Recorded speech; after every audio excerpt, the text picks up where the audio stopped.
up to us. So let's fight it, make it stand and try it. Everything will matter from now on. Matter from now on. Let's fight it, there's no way to hide it. 'Cause everything will matter from now on. 'Cause it's high time. No matter from now on. No matter.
The Benjamin Dixon Show is only possible with listener support.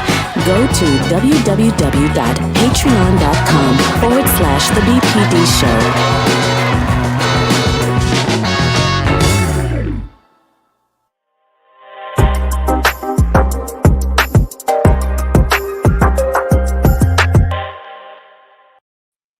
Good morning, good morning, good morning. Today is Monday. It is June 14th, 2021. Thanks so much for joining us. I wanted to start today's episode by thanking Georgia Fort on the Clock with Georgia Fort and Rebecca Zor and DJ Exclusive from Like It or Not for holding it down while I was getting some vocal rest. We have an exciting show today.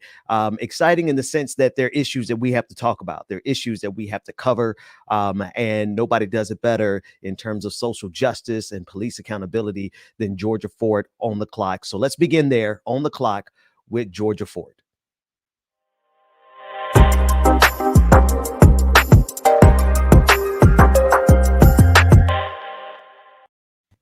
Good morning, Ben. So glad to have you back. Good to be back. Good to be here. How have you been holding it down? Thank you so much for holding it down for us Friday. Oh, absolutely. I'm glad that you're able to rest your vocal cords. Happy to have you back, and really enjoyed watching Rebecca. She did an amazing job. Oh no, Rebecca held it down. She and James it's like they have an energy and a chemistry that I absolutely love. And so I'm going to try to lay low in today's episode, so make sure I don't mess up their vibe, because they got their own vibe going on. But yeah, no, I'm definitely looking forward to the issues that we need to talk about this morning. Absolutely. So what are you watching on your radar? Well, there was some breaking news overnight. A woman was actually killed. She was at a protest protesting for Winston Smith, who was killed by a U.S. Marshal over a week ago. And this vehicle just plowed into the group of protesters. And so they were hoping that she was going to pull through, but it was announced this morning that she did not pull through. And it reminds me of what happened in Charlottesville. It kind of takes me back to that moment where you have a specific individual that's targeting protesters. And I'm seeing reports from mainstream media that are saying that they feel like maybe drugs and alcohol played a factor. But when you're hearing what happened, the accounts of eyewitnesses who were there on the ground, knowing that this vehicle revved up their engine and specifically targeted this group of protesters, it's hard to acknowledge the fact that we are still dealing with this deep rooted hate in 2021. Yeah. I want to bring in Jakara Hallman. She is an independent journalist, and she has been following this story. Jakara, I understand that you know a little bit about who the woman was who was pronounced dead. Yes. I sit here trying to not tear up, because it's unfortunate. It's sad. Her name was Deanna Marie. If you're looking to get more insight, she has a Facebook page under the name Deanna Marie. And Deanna was someone that was out here. I mean, she was coming to the protest. She was a part of the rally. She was supporting the, fight for justice for Winston Smith. And Deanna also is someone that was overcoming her own life battles. So if you look at a post that she shared on June 12th, she says, "This coming up week, we shall forever call Deanna in the Making Week." And she has like this calendar where it says on Wednesday would have been her 32nd birthday, and on Friday would have made 1 year sober. That would have been her 1 year anniversary. Wow. So, and I guess to kind of make this real for you guys, and this might be difficult for some of you guys to watch or listen to, I want to take you there to the scene, the aftermath of what happened, so you can really see how this affected an entire community of people who at the end of the day were simply just standing up for humanity. Take a look.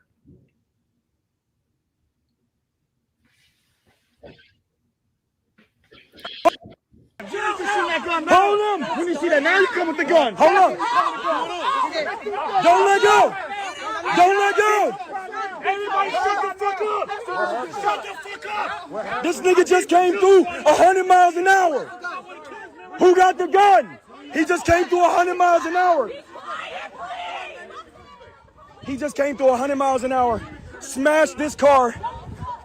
He just came through 100 miles an hour. Smashed the car. He came through 100 miles an hour and he just killed her. Wow. He just fucking killed her. Wow. And excuse the language there, but I think that is the raw emotion of someone who just witnessed something very horrific. I mean, you could see the smoke, on the vehicle.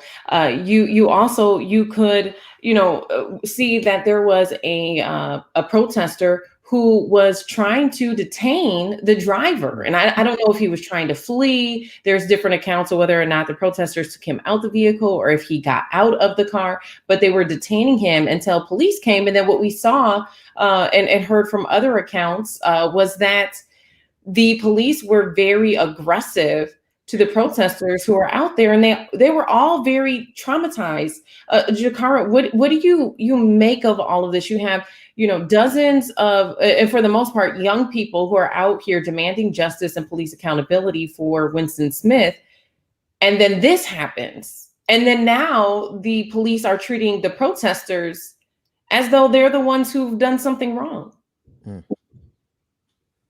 It's very unsettling to learn that the police came either with their hands on their weapons or their weapons close to being drawn. It's very unsettling to learn that there was actually in that space where she was killed, there was actually a larger crowd that was gathered as they were playing games at this time. They were playing red light, green light. They were playing games, just like entertaining themselves. And then this car come and harm a member of the community.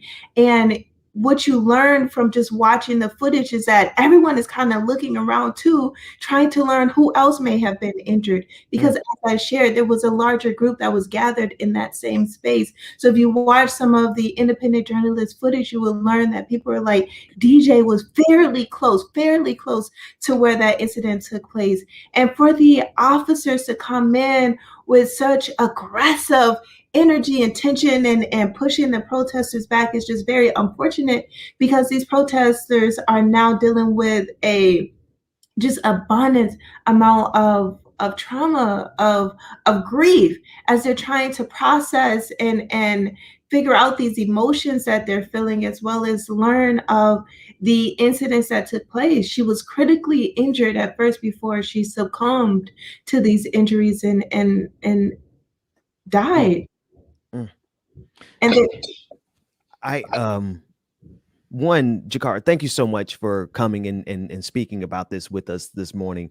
And Georgia, you mentioned at the top of this conversation that this reminded you of what happened in Charlottesville with Heather Heyer, how the white supremacist drove and plowed his car through the crowd. And we've seen this repeat itself over the last couple of years. We've seen it repeat itself with other protesters, but we've also seen police officers not drive as aggressively as this guy did last over the weekend. But they also, in New York last year, they were plowing through crowds. And it's something to say that we're at the stage of this conversation where we really could be debating over the right of drivers to plow through protesters that they disagree with. There's conversations about that, but then still how they just have this lack of humanity towards people that they politically disagree with. Jakara, could you talk about that? Because it takes a lot of dehumanization for you to go with the vehicle and plow through a crowd of protesters. One, because you don't like their politics, but then two, you're willing to kill somebody with a vehicle because you don't like what they stand for. Yes, it is heartbreaking. It is heartbreaking. And the fact that there are laws that have been passed in some states that protect these individuals, that protect them. Since 2020, there have been over 80 anti-protest bills, and one of them grants immunity to individuals that bring harm to protesters. saying that they unintentionally harm somebody or get out of a scene. And so as someone that goes out into the community, as a activist myself, like I'm scared. I'm scared for myself. I'm scared for the members of my community because we don't know how this night is going to end, though we are just going out to fight and demand justice for these lives that are being taken by the hands of police, by the hands of brutality, and then to lose our lives in the process. It feels overwhelming because it's like, okay, you have a group of individuals who are standing up against the police officers, law enforcement agencies. Then you are standing up against these individuals who are trying to inflict harm upon you. And on top of that, what we're seeing now across the country in cities is an uptick in gun violence in our own community. And so we're seeking refuge and protection and some type of agency against law enforcement, against people who have deep-seated racism, against our own people. And so where do we go for peace and rest and restoration? And where are we protected? Is there a place in America where Black people can live without being in fear, without feeling like if I grab my cell phone, someone's going to think it's a gun. If I use my voice to stand up for other people, then all of a sudden now I'm a target for these hate groups. Like where do we get to go to speak up for our own humanity and our citizenship? Equal citizenship in this country ultimately is what's at the center of a lot of the things that people are advocating for. And so it feels very overwhelming, to see something like this happen, especially when you look at the case of Winston Smith, when, this was a man, he was, from what we're hearing from the witness, and I'm not sure, David, if we have this clip, but Winston Smith was in a vehicle. He had just had a dinner date and was leaving when about 8 unmarked vehicles approached him with guns drawn. And a witness who was in the car with him said that he did not have a gun. And so his death was justified immediately when people falsely accused him of being a murder suspect, which has been disproven. And then people said that he had a gun. And at the end of the day, this witness is now contradicting that statement from law enforcement. Right. And so there was a small group of people who had been organizing to demand justice and transparency for this man who was also a comedian. Ben, I don't know if you've looked up his page, but him and one of his friends, they were building, basically a YouTube channel for the comedy skits that they do. Hilarious brother, and so I'm curious, Ben, as a Black man, like how do you internalize these things and how do we move forward from this? How do we keep advocating for equity, equality without jeopardizing our lives? I don't know. A quick story. I was riding, my family and we were riding somewhere on Saturday, and my wife was driving and we got pulled over. And just the amount of balancing act that you have to do, because you got to one, keep yourself calm, then two, you got to make sure my babe was she was calm, and I had to make sure the kids were calm, but at the same time, like, I'm trying to help her find her license in her purse, but I'm like, I can't move too suddenly, and I need to make sure that they can see my hand. So I'm balancing, like, how do I help her get her license, but what if they come from this side, and all these things are going through your mind. And I'm gonna be honest with you, I breathed a sigh of relief once I realized it was a Black police officer about my age. And it bore out that way. Like, we got a warning. It was like he was a part of our community. I bring that story up because as much as I am for defunding the police and in many cases abolishing the police, there is something to have a face there that understands how afraid you are because of how the system has been doing us all these years. And so I'm not saying that representation is the solution. I'm just glad that there was a black man in that cop car that day that pulled us over. Yeah, and so this right here, this is Winston Smith and one of those skits that he was doing with his friends. It was so funny in the skit here. He's talking about how he got his PPP loan and used it to buy this Oscar Mayer wiener truck. 2.1 million views. And it's interesting because I feel like not a lot of people are really standing up for him in the same way that we saw folks stand up for George Floyd. Ben, it breaks my heart to hear those kinds of experiences, but I feel like they're not unique, unfortunately. Nope. Every single time I hear a police vehicle with their sirens on in proximity to me while I'm driving, I get anxiety. I get this heaviness in my chest. My heart starts beating faster.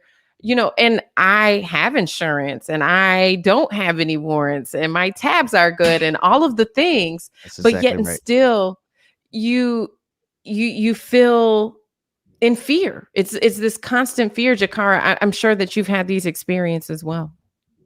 Oh, yes. Oh, yes. As a Black woman, it's as if, I have to police myself. As soon as I hear or see those sirens, my heart starts to race. I just get sweaty. My palms get sweaty because I'm like, are they pulling me over because I did something wrong? Or is it simply because I'm a Black woman? But at the same time, I know that once they approach my window, I have to make sure that whatever I'm feeling or however my day was, that's behind me. And now I have to present with, yes, sir. No, sir. Yes, ma'am. I understand. And it's this shape shifting because at the end of the day, I want to return home. And so I have to do everything not to alarm them, not to upset them so that they don't, reach for their gun. And it's scary. And it's BS at the end of the day because they can treat me harshly, pull me out the car, press me against the car and handle me in any type of way that they see fit. But I have to continue to control my temper, to speak nicely to them, to give them respect. And sometimes that respect that we give them still do not result in us returning home, such as the case of Philando Castile, who, was killed live in front of a child in the back seat. And he said, yes, sir. No, sir. I have to let you know, sir, that I have a weapon, which he had, the authorization to carry. However, his life was taken. Yeah. Yeah. And so if you guys are no justice, the officer was found not guilty. His family received a civil settlement, which is interesting how those two pieces play together, that you can get a civil settlement and the city can be held responsible in that capacity, but no criminal justice. But I'll digress from that point. I was going to say, for those who are just joining us, we are discussing some breaking news that came through overnight. A woman was killed after being out at a protest in a car driving through the group of protesters.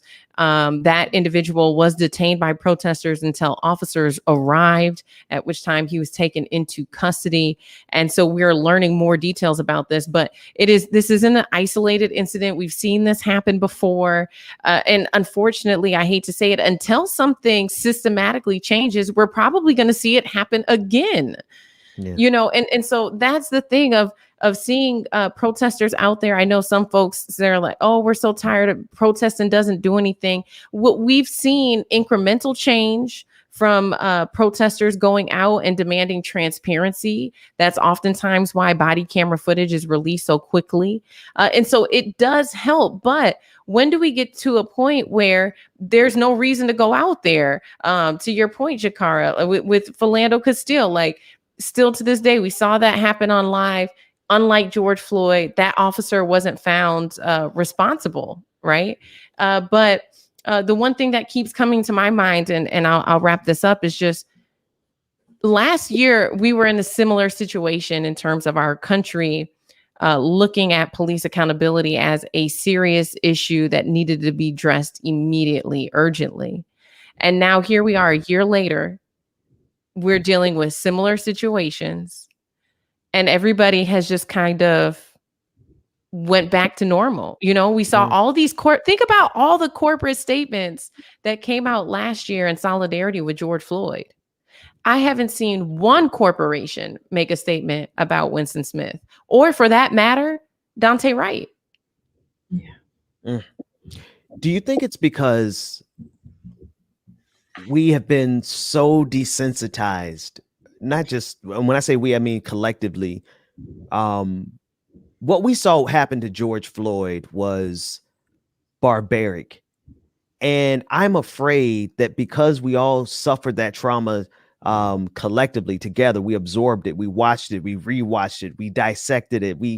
I'm afraid that we just don't have the bandwidth to be shocked even more because we've been so numbed and desensitized to it. Jakar, I would really, what do you think about that effect, that we're so vigilant that the side effect is like we kind of get numb, and it's almost like there has to be a level of escalation from the police for us to see even how barbaric they've been all along?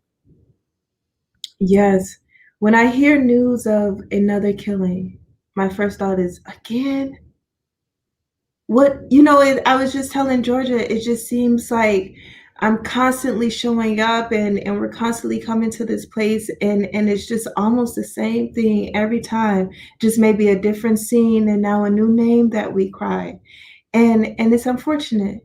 And we are calling, seeking, demanding, asking, crying for our police, for our government, for our nation to show up and put their actions where their mouth is, to walk it like they talk it, and to make some change happen so that this doesn't continue to happen. Put some insurance on these officers so that, they know that like our lives matter and that they don't continue to take us and lynch us in daylight without any remorse, without any consequence. It's really unsettling and it's really unfortunate. Wow. And I think about that too, about people being desensitized. And I ask myself sometimes too, being out and covering things and being exposed to a lot of trauma, how does it really affect you? But on the other hand, as Black people, we can't afford to be desensitized. We can't afford to turn the other cheek and act like this stuff isn't happening because we don't feel like we have the bandwidth. We don't have that privilege. We have to face this head on, because the next time we could be the hashtag. The next time our dad, our brother, our uncle, our sons could be the hashtag. And so it is something that, while these conversations are extremely challenging to have, and you see that mainstream media only has them when they are barbaric, right? They can afford to not make this the headline. They can afford to not follow the story, even when you can justify the fact that it wasn't right. You can say, look, in Winston Smith's case, there was no gun, according to the only eyewitness, and he was not a murder suspect. So here we are today, and we're still waking up today asking ourselves, why was Winston Smith killed? Why? We're almost 2 weeks past when he was killed. Why the person who killed him was not named? Why are there no charges brought against that person? Why? Why is no one talking about this story? And then why was a woman just killed last night for being out and asking these questions and demanding answers to those questions, when everyone else is on to the next page, they're on to the next story, they want to cover this up because what? They don't have capacity to deal with another police killing? And so it feels like this is a case. And I think the reason why I keep showing up every day to shine light on it is because I recognize other people are not. And when you look at the facts of this case, it doesn't seem right. Oh no, it it doesn't seem right. And Georgia, you said so much, so much that's so important. I'm reminded of the Jon Stewart quote. He said, if you're tired of talking about racism, imagine how tired Black people are living with it. And so while, as you bring light to these stories, it should be national news. It should be headline news right now that a protester was killed last night by probably some right wing, whatever headline they want to make, because a person lost their life last night as she was protesting on behalf of a person who lost their life to police violence in a city that's been ravaged by it over the last couple of weeks. But it's not. And so that's why this segment, and Jakara, this is why your work is so important. So I wanted to thank you so much for coming on, and Georgia, thank you for continuously bringing light to these stories. Absolutely. Thank you, Ben. Have a wonderful day. Thank you.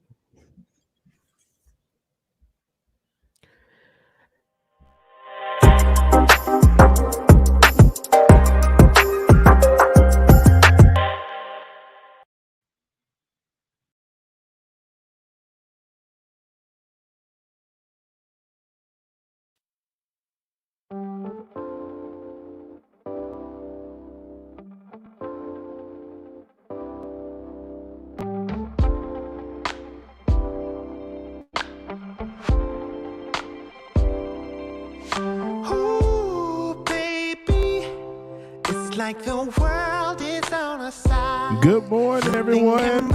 Stay tuned. Like it or not, it is coming up. Tonight. And ooh, baby, when we're together, you and I, your touch sends chills down my spine. Alright, and I got a brand new love. Take me Good morning, everyone. Make sure that you come on in, get your coffee, get your tea, whatever it is you need. Get situated, get settled, y'all. Like it or not, it's coming up next. I found an angel.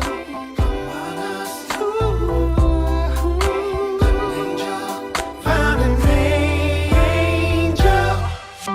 Ooh, baby.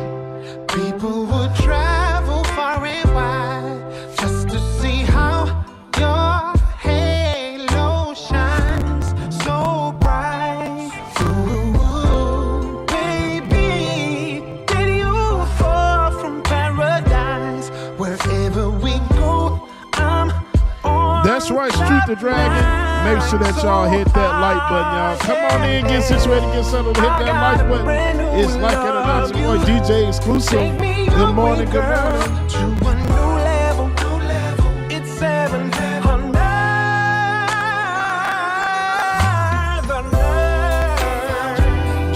I found an angel. I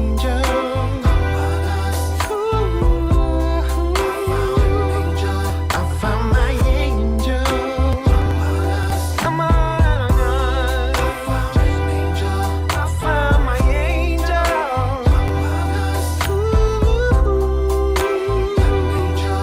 Found my angel. I got a brand new love. You take me away, girl, to a new level. It's 700.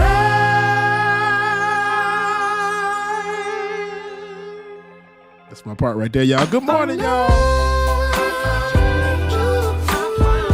Seven Sweetheart, good morning, everyone. I found an angel. I found my angel. Come on, oh, I found my angel.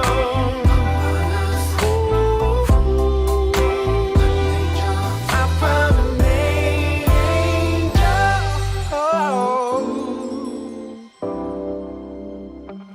Breath 1984, good morning to you. Good morning, everybody. Make sure that y'all hit that like button as you come on in. Like, share, comment, subscribe, y'all. It's Like It or Not. Going live in a few minutes.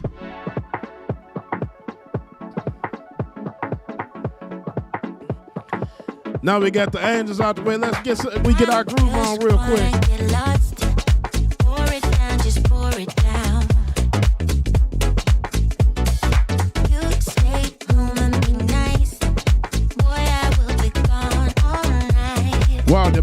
go out. Oh my gosh.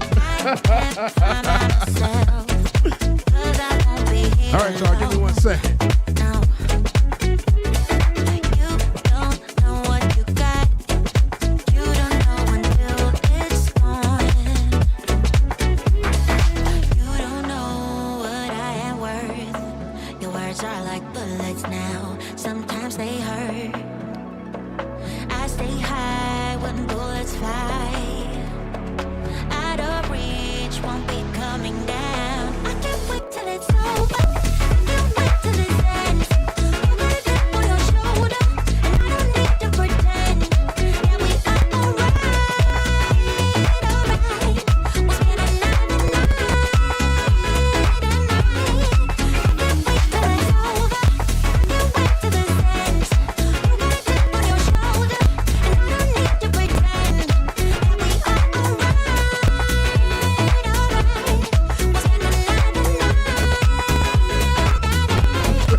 It's Truth to Drag, you know I love you, girl. That's what the reason is right there.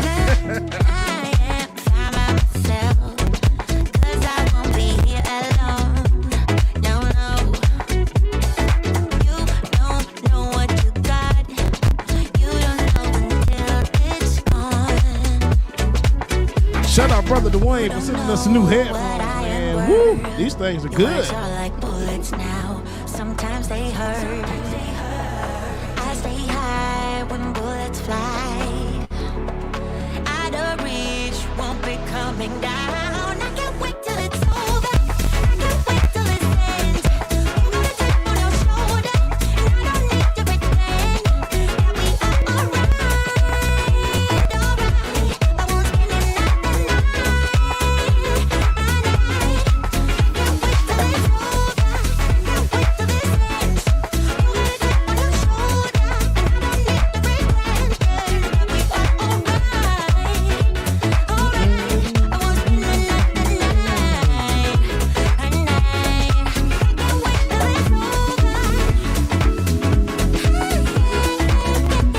Philip, good morning, brother. It has been a long time. Good to see you. First time I saw you running all the time.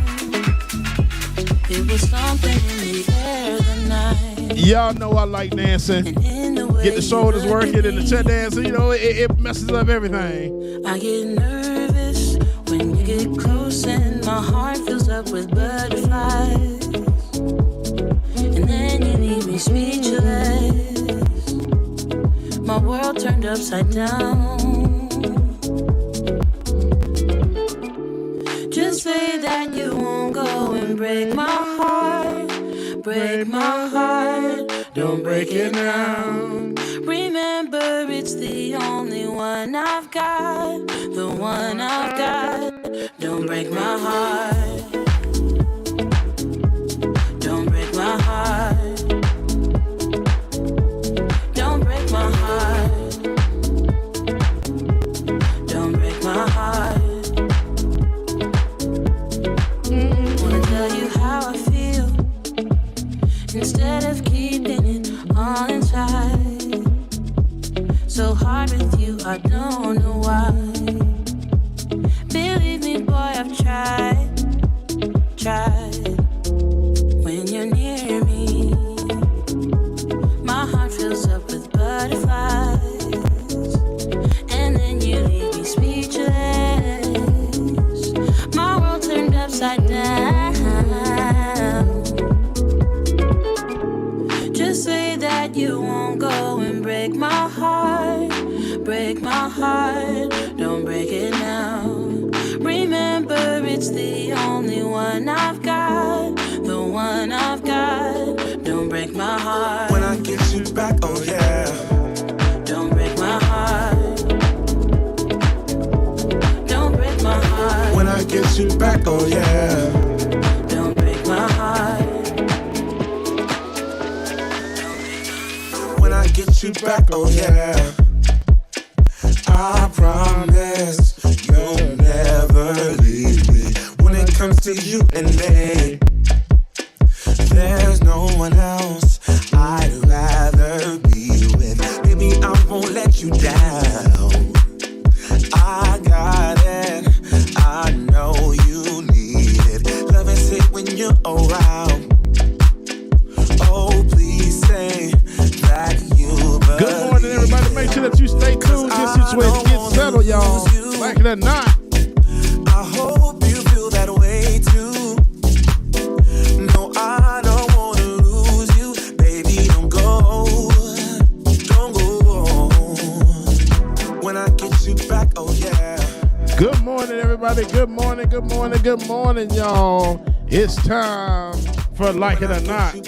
It's about to go down. Like It or Not with Benjamin Dixon starts now.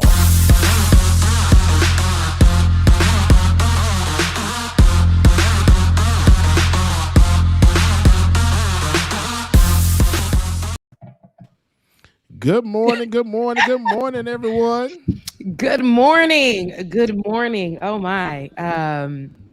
Jesus, like it was a lot happening. I gotta prepare for the mornings. You know, I have my little glass of water in the way. But the great news today is that we got Benjamin Dixon on the show today. Look, what view is this? You got it. And he came back with a different angle, child. He came back with a money angle. It was a mistake. I did it last night by mistake. I said, "Oh, wait a minute. I think I like this." He came back with a fireplace. I got money in my vein type of situation.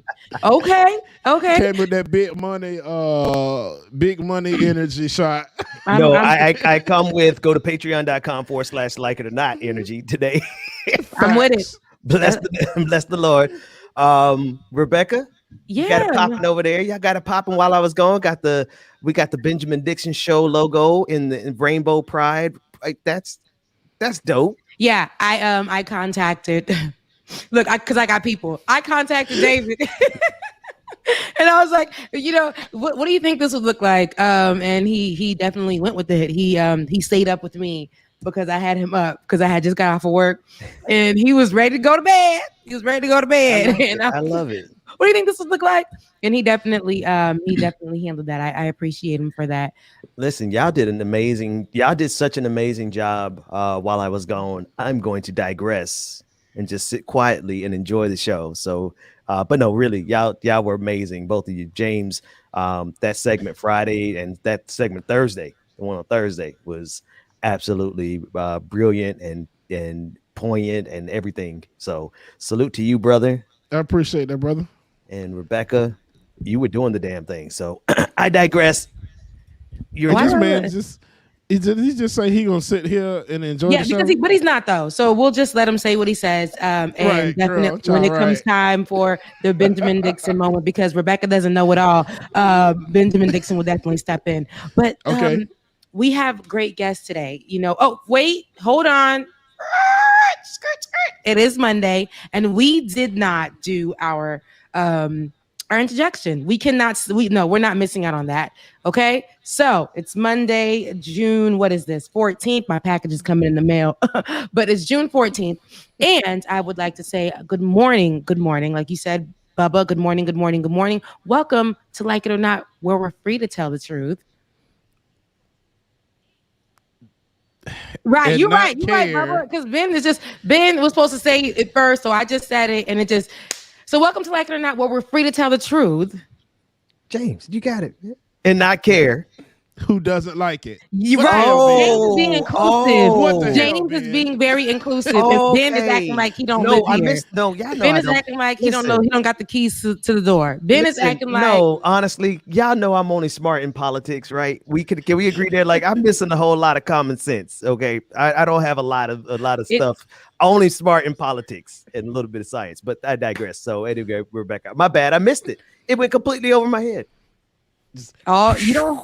Okay, all that head you got, it should have never All right, guys. Today we have some great guests coming on for you today. This morning Rebecca.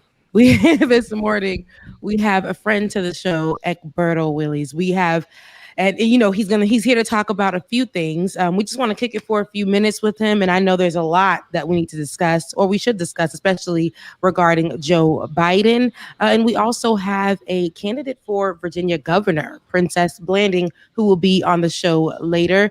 But let's go ahead and dive right in to Egberto. Buenos dias. Good morning, guys. How you guys doing? Good morning, sir. Hey, you woke me up, DJX. Man, let me tell you woke me up with some good jams, man. I appreciate that, sir. Thank you so much. You know, I kind of got up early, said I'm going to listen in, and started listening, and it was great music. Thanks, man. How Thank you guys sir. doing? I appreciate that. We're doing really well.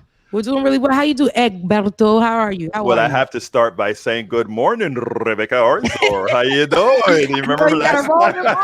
I'm doing all right. I'm doing okay. And of course, Benjamin. How you doing, Ben? I'm doing great, sir. I'm trying to check and see how are you broadcasting to us. You got your books on the screen.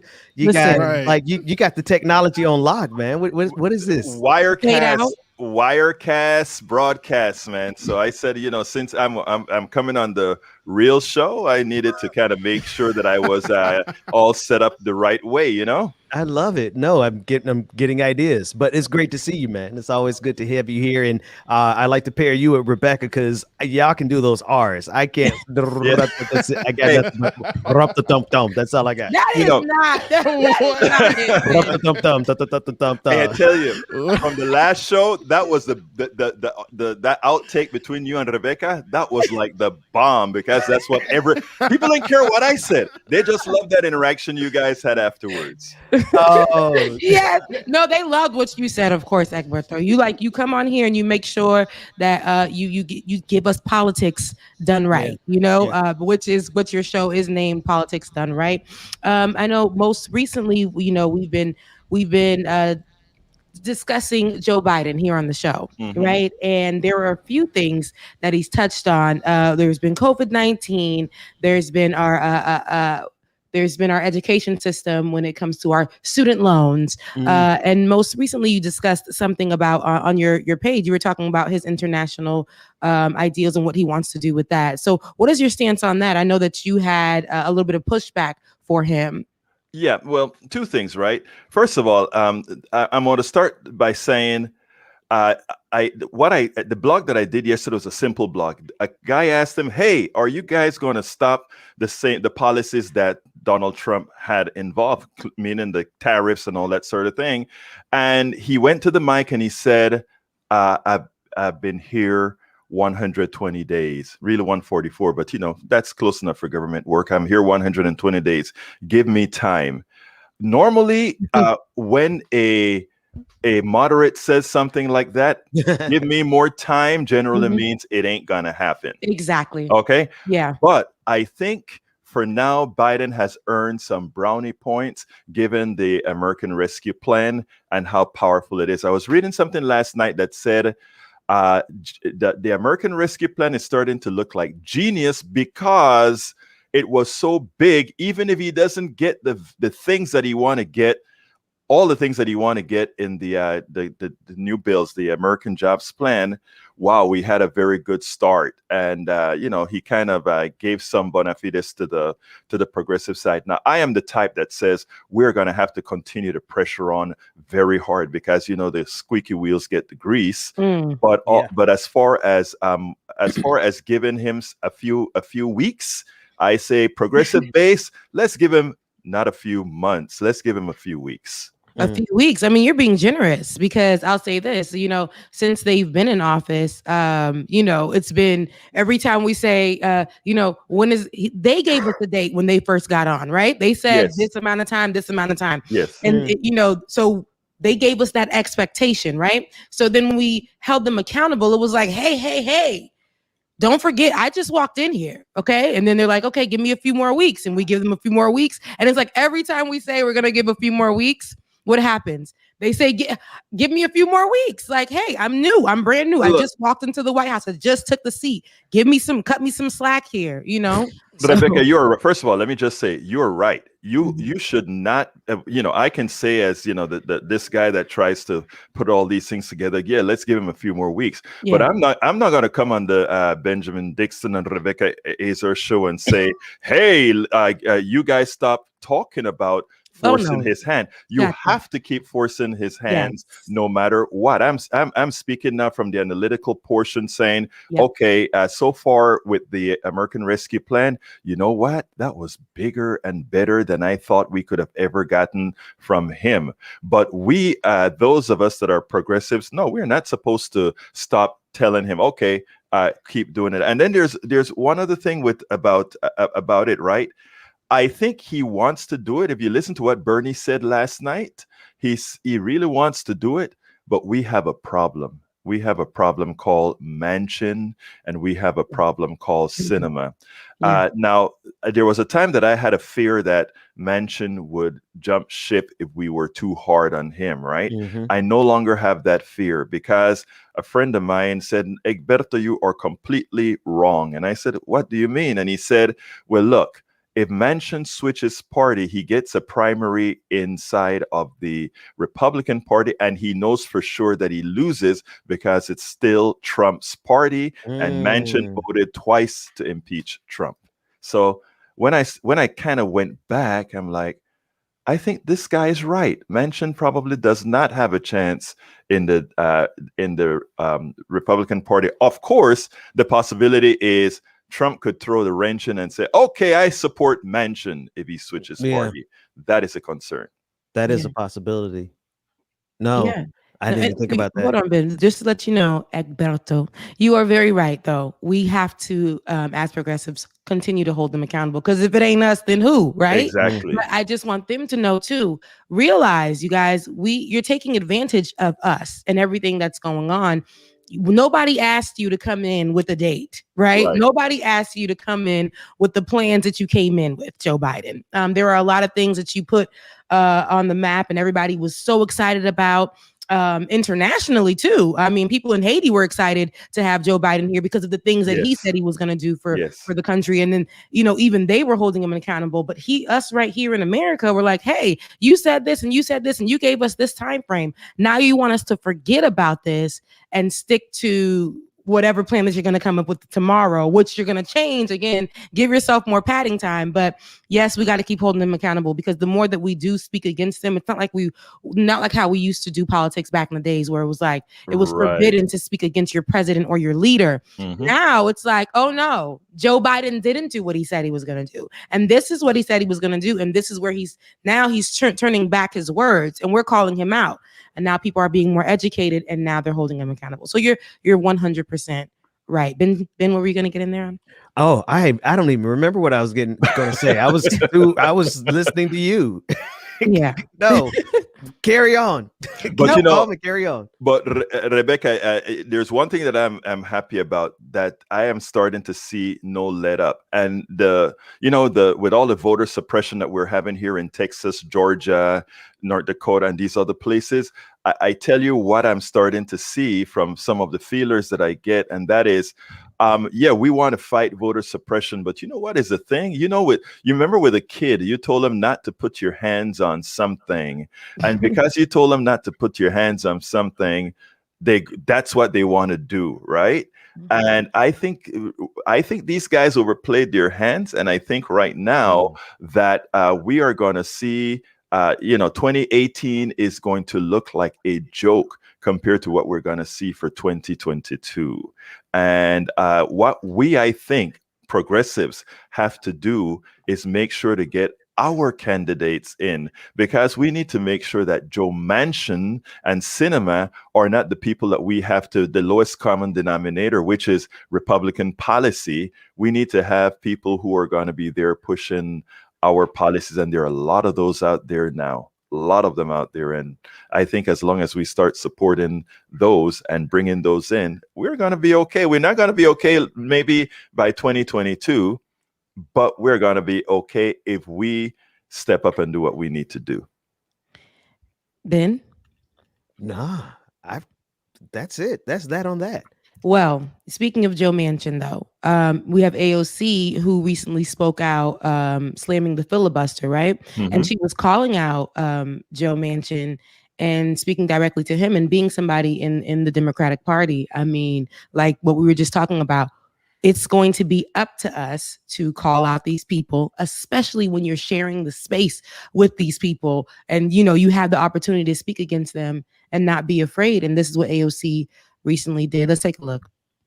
Well, no, Democrats have 3 votes to spare in the House. So if the White House comes to you, if Democratic leaders come to you and say, this is the best you're going to get right now, would you and fellow progressives still say no to this?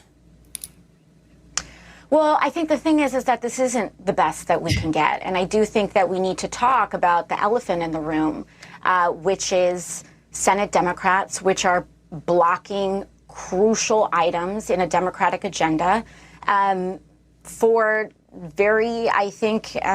for reasons that I don't think hold a lot of water. And for folks saying, okay, you know, where are you going to get these 50 votes? I think we really need to start asking some of these Democratic senators where they plan on getting 60 votes. These 10 Republican senators, that there's a theory that we're going to get support for that out there. I think is a claim that doesn't really hold water, particularly when we can't even get 10 senators to support a January 6th commission. Yeah, no, I hear and you so I generally think that the speaking. argument that we... But on this particular bill, they have 5. And, you know, my understanding is that it is possible, if everything comes together, they could get 10. So just on infrastructure. Mm-hmm. Yeah, well, I think then the question that we have to make is that there's a fork in the road, which is, do we settle for much less and an infrastructure package that has been largely designed by Republicans in order to get 60 votes? Or can we really transform this country, create millions of union jobs, revamp our power grid, get people's bridges fixed and schools rebuilt with 51 or 50 Democratic votes? And I think the argument that we need to make here is that it's worth going it alone if we can do more for working people in this country. You know, with 50 votes, we have the potential to lower the age of Medicare eligibility so that more people can be covered and guaranteed to their right to health care, as opposed to, 60 votes where we do very, very little. And the scope of that is defined by a Republican minority that has not been elected to lead.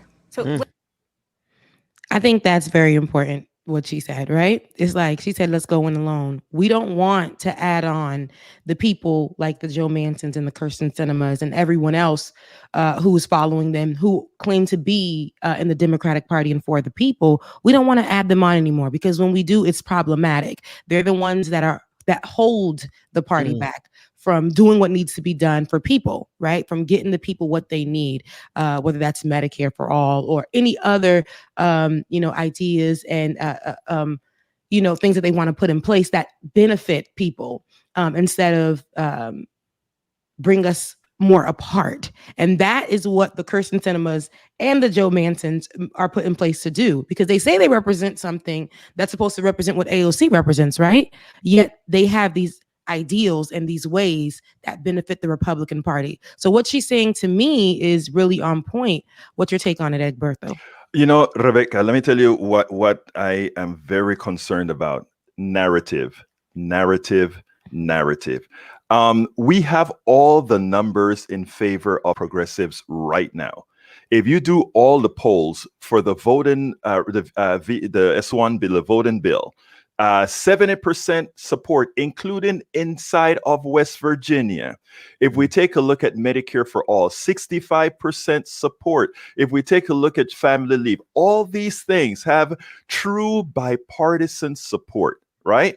So the one part of when I saw AOC and I was watching her on CNN, I was in the screen pulling strings saying, please say this, please say this, please say this, please say that most Americans support what we want. please say that what these guys are, that it's not bipartisan to go with what Republicans want in Congress now. That is anti-bipartisan. What the Republicans are asking for, what the Democrats are asking for, is what the people are asking for, including their constituents. And we are not saying that. We are just saying we're trying to be bipartisan. We are not trying to be bipartisan. We're trying to be bi-Republican. You know? Come on, man. That's good. a word, That's Egberto. Yeah. Yeah. Thinking about even the way they're framing it, fighting back is poor. They're really good at which begs the question, are they doing this on purpose? Oh my God, Ben, why did you say that? Because I actually said that when we talk about the establishment, many times we talk about the establishment Democrats and the establishment Republicans. There's no establishment Democrats and their establishment Republicans. There is the left, there's the establishment, and then there's the right. Yeah. That is what we have in this country, and they protect each other. In other words, the establishment Democrats protect the establishment Republicans. And what we have to start doing is pointing that out, because we have to peel, in my opinion, we have to peel off the marginal establishment Democrats onto our side and the marginal Republican. And believe it, there is the numbers say there is a coalition to be had between even some not in the establishment, but on the right of the establishment for some of the policies that we actually support and want. So it's not as though some of the people who are on the left have the wrong diagnosis. It is one party. Yes. Right. Yes. But the solutions that they're offering aren't really the solutions to fixing this. Like, let's just, forcing the vote would not fix the problem that we have right now. That is not only a barrier to 15 an hour, it's a barrier to Medicare for all. It's a barrier to voting rights. So what is the strategy? How do we actually get something done, Egberto? Well, I think what happens is that the play has always been the left will come along, and for the people on the right will come along. I think we're going to have to feel some short-term pain. I think we got enough policy to get some of us over the hump.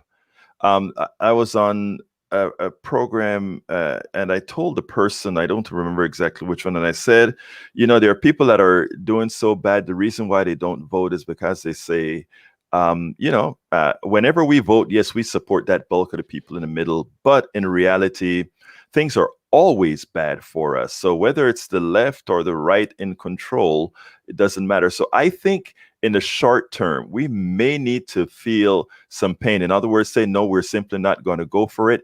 And then enough of us, like your program, look, we're not going to get the mainstream media, but guess what we have? We have your show. We have many others like that. I think in the long run, we're going to have to establish a cohesive coalition that puts out a message, so that if you're listening to the Benjamin Dixon Show, if you're listening to Politics Done Right, if you're listening to TYT, if you're listening to all these other platforms, you're hearing the same.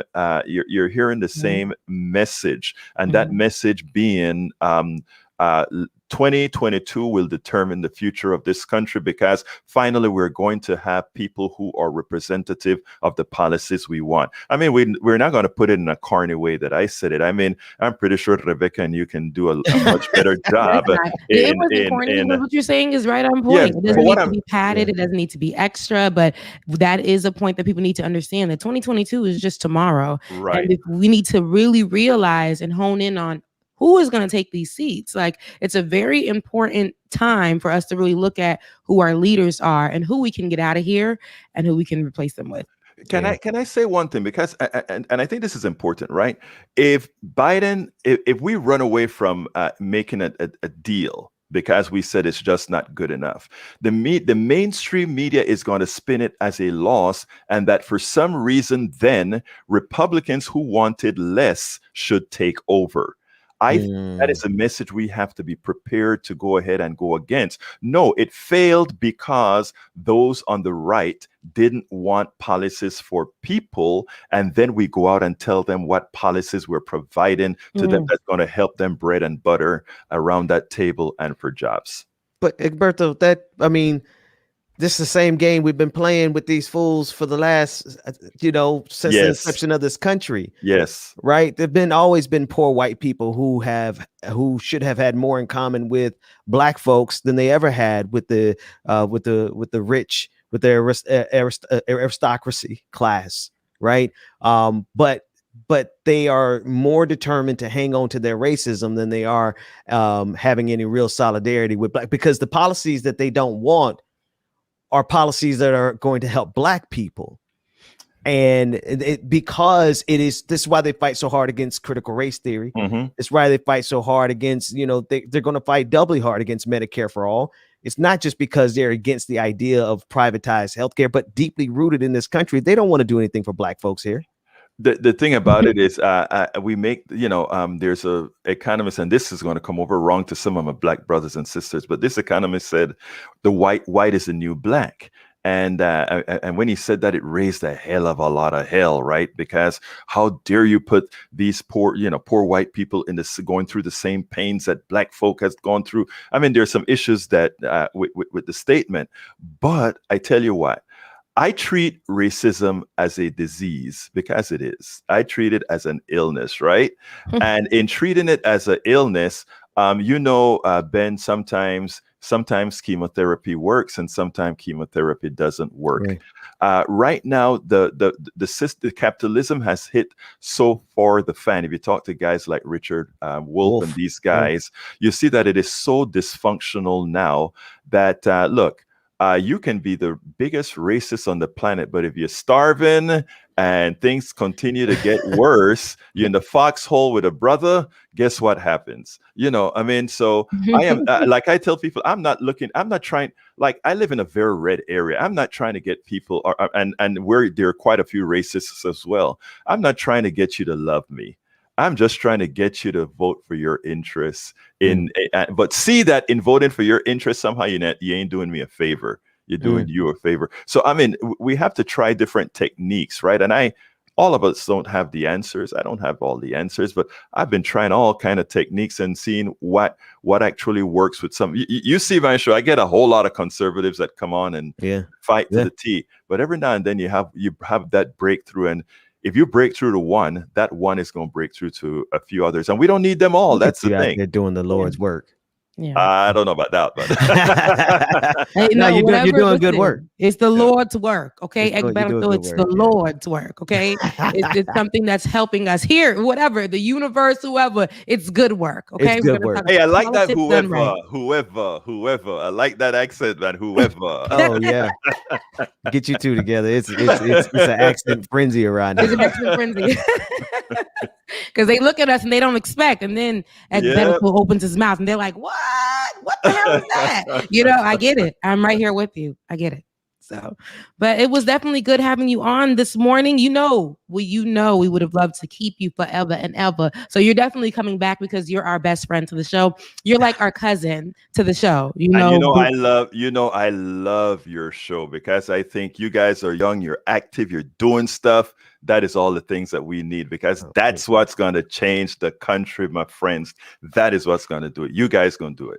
Thank you. And then having you guys as well, because I don't know, I don't want to call you not young, because to me, you're still young and fresh. Okay. Yeah, we're young, man. We're young. Yeah, we're young. So even the people, anybody who's doing the work in this space, you guys are assisting us, paving the road for us to do what we need to do. And you're definitely getting in there and getting in those others' face, the opposition's face, head on. So that's the best part of it. So continue to do what you do, and we will see you again, my friend. Thank you so kindly. Y'all have a wonderful day, and it was an honor being with you. Thank you. Pleasure was ours.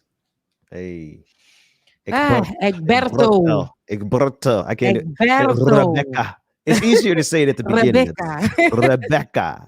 It's so Why much you easier to say. you're just saying Rebecca. You're just trying to make it with the accent. Rebecca. There you go. Right there. Right my there. daughter be calling pull up DJ exclusive.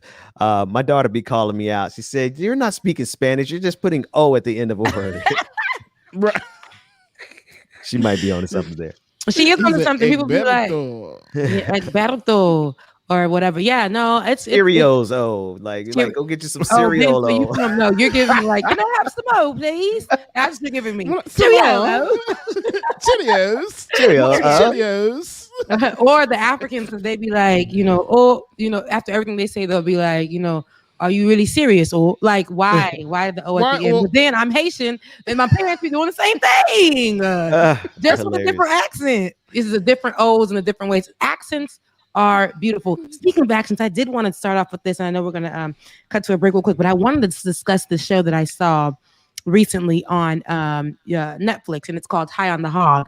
And if you haven't seen it, it's like a documentary, and it discusses, and I'm only on the second episode, and it discusses how food is transcendental. I hope that's the word I'm using, but between us as Black people, and it definitely brings us together. And from the foods, the guy on the show, he started off and he went to Benin, which is an island country out in Africa, and it's near Nigeria on the coast. And he went to Benin, and he's like, "This is where I'm from," and things like that. And he was speaking to some researchers about the food there and about yams and how we be like, "Oh, we're cooking candied." Was it yams or is it potato, sweet potato, right? And it's like actually not yams here. They couldn't afford to really have the yams here, so they were doing sweet potatoes and just saying it was yams. So a lot of times we go to restaurants and they're saying, "Oh, I'm eating candied yams" or whatever, and it's like, nah, it's a sweet potato. And they were talking about that. But on the second episode, it got deep, it got real, and it pissed me off. They went down to Charleston. And there was the accents that we don't really hear when we go to South Carolina, unless you go to that area, and that's Charleston. Geechee, and the accents that they have there. And it's very close to what you would hear in New Orleans. And we're talking about accents, right? And the accents were kind of what they kept because of what was, the slaves that got there and things like that. And the people that are there are so well versed. They're so educated. We're talking about critical race theory. There's so much that we don't even know, right? There's people that live out there, and for us, we wouldn't dare live in the woods over there. Oh God, the it's trees real out there. and the swamps and the beach and all of that. We would be scared, right? And we're like, what's in the bushes? These people are living where their ancestors live. A lot of people left, and some people stayed and continued a lot of the traditions and stuff. Right. So there was one girl who left and came back home, and she wanted to start learning about food. And they were talking about how okra, gumbo, all the stuff, and their accents were just so beautiful, man. And one of the tidbits that I got from that, you guys, was that they had to move a lot of land around because a lot of rice was cooked in Charleston. And they had to move a lot of land around so that they can continue the rice growing. And they said that they moved so much land around, and it was the Black folks that did it, the slaves that did it. They moved so much land around. It was so much more land than they did to make the pyramids, y'all. The pyramids. These slaves got there, and because the area looked a lot like some places in Africa, they thought it was a cruel joke that they dropped them off over here in this beachy, watery land, and they thought they just put them somewhere else. They're back home. But so that's why a lot of people took to that area in Charleston, and it has this really deep, profound, historical, just, memories and everything. And people that stayed want to save the food and the culture and but here go white folks. Of course. Here go white folks. There is an area where a young woman came back from where she was from, and she said that she wanted to, start learning about her history there. And her grandfather was teaching her about the greens and stuff, and their whole culture, her whole family comes from there. She has grandfathers, uncles, down the street, right? And she came back and she was wanting to teach people about the foods there. So she would do like this thing, an event every other night or weekly where everybody would come together as family, like, or people in the area, and they would just eat a meal and discuss the meal and how it made them feel. And they were talking about how that's why we call it soul food, because when we eat our food, we literally feel it and it's soulful. And it's like, it's something that they say it's like love and God. It's something that you can't feel or something that you can't see, but you can feel. And it's like family. And that's why we chose the name of something that we can feel about our food, and that's soul food. So she was discussing that. And then she said, you know, they're going to be building a highway cutting right into this area where I do this, and into my grandfather's and my uncle's area. And they've lived here their whole lives. Now they're going to have to pack it up because they didn't want this land. They gave us this land. The Black folks, they gave us the unwanted part of the land. And now they want it back. And now they want it because we grew it. When they gave that part of the land back in the day, historically, nothing would grow there. Nothing would grow there. Then Black folks and their golden touch had things start growing there. And now they want the land. And there's nothing that they can do about it. And the grandfather on that second episode, spoiler alert, he came in and he came in literally sad as she was showing the documentarian. She was showing him, you know, hey, this is what we do. Da, da, da. Grandfather or uncle just walks over with like some fermented a drink for them in like a gallon. It was so beautiful. And he gave it to them. And like moonshine. Yes, like moonshine. And she's like, come sit with us. And he just like, nah, you guys do what you do. And she started crying. And she said, it's so crazy because we're literally moving out in a few days. I've been packing him up. And he's been heartbroken. And for him to come out here and make this for us as we sit here and still come out here and make this for us, she just started crying. And I felt that. She said, that's why I say this is more than just like us sitting around here. This food brings us together. This, and she was holding the gallon, brings us together. This is soul food. And they're taking that away from us. And there's nothing that we can do about it. Man, I was ready to fight, bro. I was like, what's up? What's up? Because I was like, man, I was watching it and I was like, I had to go pick up my sister from the airport. I'm like, I just can't stand white folks gathering my keys and stuff. I'm like, they always taking something from us. I was really upset. But I say that to say there's so much surrounding critical race theory.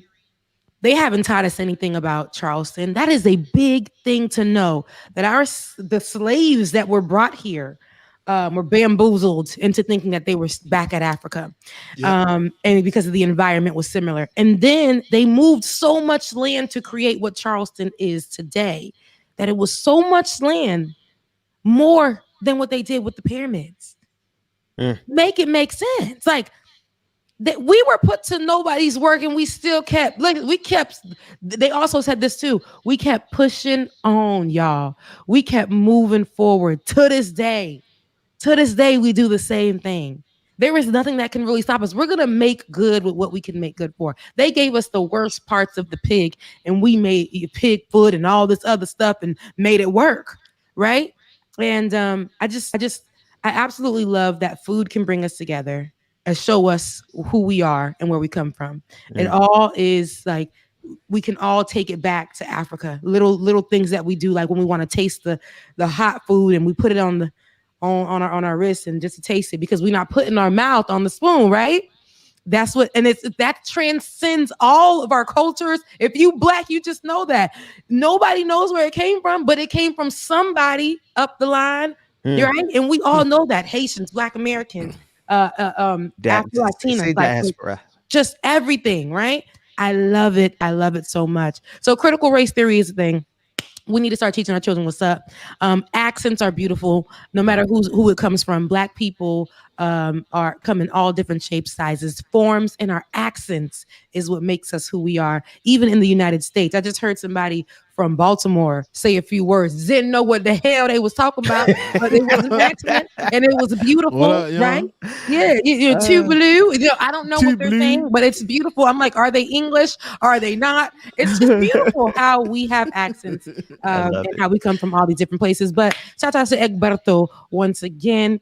We're gonna take a quick break, and when we come back, we have more Like It or Not right after this.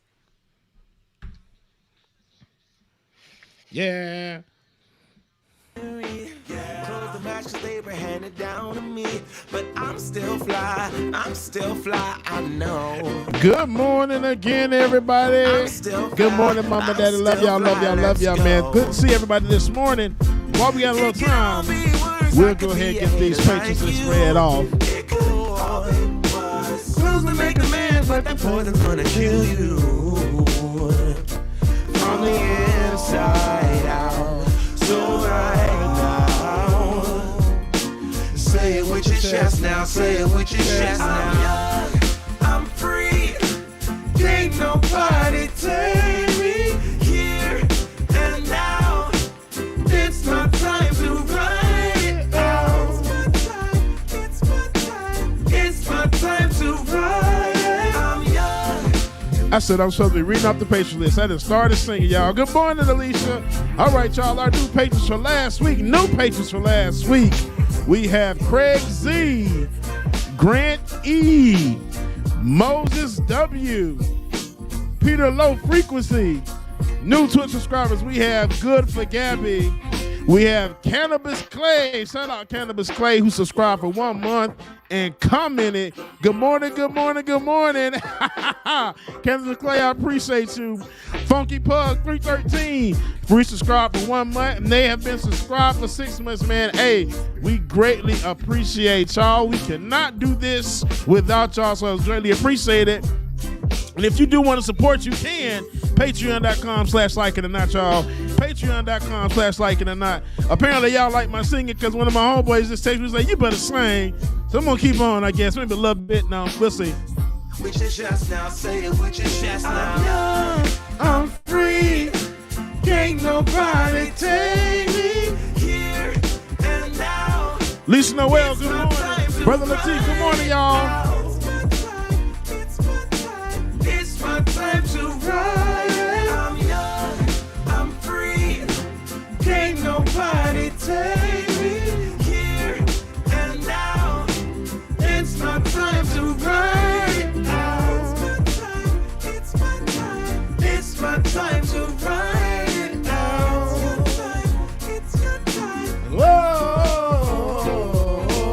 If you're on the bus, say yeah. If you're on the train, say yeah. If you gotta walk, say yeah. Everybody going somewhere. Young or old, I really don't care. Life has never really been fair. If you watch it like it or not, say yeah. Say yeah. I'm young, I'm free, can't nobody take me here and now.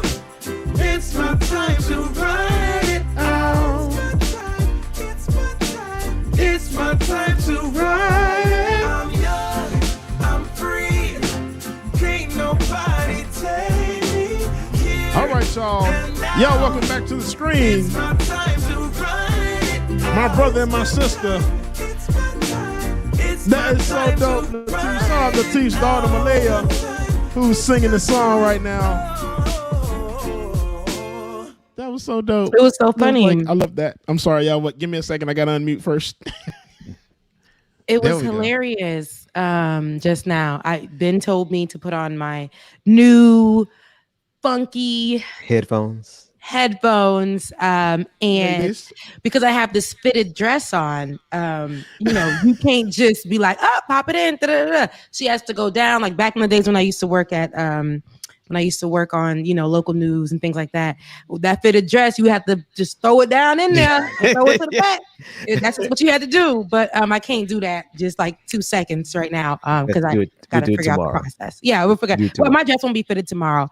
Praise God for Jesus. But we do have another guest for this morning, and she is here. It's Princess Blanding, candidate for Virginia governor. Mm. There she is. How are you this morning, Miss Princess? Good morning. Thank you all for having me. I'm well. Great. Now, okay. So let's get right into it. There is let people know who you are. You're running for a Virginia candidate for governor, but you're running for you're running as an independent, and you're running under the Liberation Party. Could you let us know who you are and about the Independent and Liberation Party? Sure. So again, my name is Princess Blandon, and I'm very thankful that we just last week we got the news that we did make it on the ballot, so that I can run for governor under the newly formed Liberation Party. And so a little bit of background information about me. I was born and raised in upstate New York, a small city called Newburgh, New York. Around 2000, 2001, my family moved us, about 12 of us down from New York to the Middle Peninsula of Virginia, just to give us a better chance. It was pretty rough up there, still is in Newburgh, New York. And I moved from New York to Baltimore, Maryland to pursue my bachelor's degree in biology, as at the time I knew that I was going to be a doctor. I thought I was going to be a doctor, a pediatrician. And later on found out that that was not my calling. Went to school to pursue my education as a teacher. And I became a 8th grade physical science teacher in Essex County. And just fast forwarding, a few years later, I earned my master's in EDS in education administration and supervision, and became a school administrator at the high school and elementary school level. That's where things changed. Back in 2018, May 14th, 2018, at the high school where I was the assistant principal at, we lost a science teacher, and we needed somebody to fill in very quickly for a biology teacher position. And, if you know anything about education, teachers, are in short supply, high demand, and especially science teachers. And so I knew that one of my brothers, Marcus David Peters, had an undergraduate degree in biology. And so I reached out to him kind of with a hope and a strong prayer that he would be interested and fill in a position, and he did. So October of 2018, my brother Marcus David Peters joined our team, and he filled the position of biology teacher. On May 14th, 2018, after my brother completed a full day of teaching high school biology, he headed home towards Richmond, his home in Henrico, and something went to the left. He had a mental health crisis. His very first mental health crisis. A Richmond police officer murdered my brother while he was completely unarmed. At the time, he was completely undressed. And as the police officer stated, that he was experiencing a mental health crisis.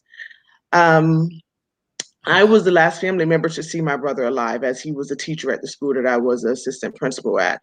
And I remember, coming home later on that day, and I was actually on the phone with one of my siblings, and she quickly said to me, hold on, I need to click over. And then when she clicked back on to me, she was just hysterical. She was screaming. She said, Poppy, which is his nickname, Poppy's in a hospital. We need to get up there. Now, understand that my family and I live about an hour, 15, 20 minutes away. And so without knowing much, we just knew that our loved one was in trouble. We rushed up to Richmond, and I was in the vehicle with my mother.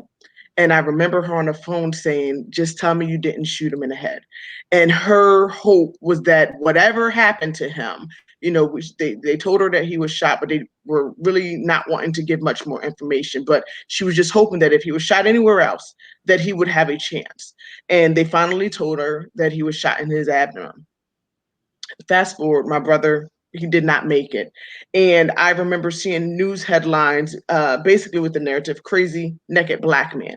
And I knew that was not who my brother Marcus David Peters was. So there was no time to grieve. I had to quickly jump into action because my brother wasn't here to defend himself. And I refused to allow that narrative to move forward.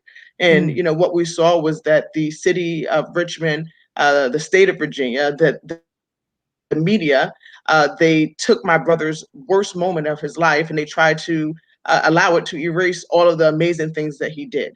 And so just continuing to fast forward, since 2018, after my brother's murder, myself and countless supporters and family members have pleaded with our local and state legislators to enact legislation to have mental health professionals answer these calls of mental health crisis and not police officers. Yes. We know that in America, that being Black is a death sentence in itself. And so if you're Black and you're experiencing atypical behaviors, that puts you at an even higher risk. And again, we're realistic, so we know we can't bring them back. But what we do know is that our legislators can do more and say less. Enact legislation, that calls on the mental health professionals. We pleaded, for the creation of independent civilian review boards with subpoena power, to hold police officers accountable. And we received nothing but disrespect. They ignored our calls until, fast forwarding some more, the summer of 2020, after the unjust murder of George Floyd. And as with the rest of the nation, there was a strong uprising in Richmond, which I had a heavy hand in.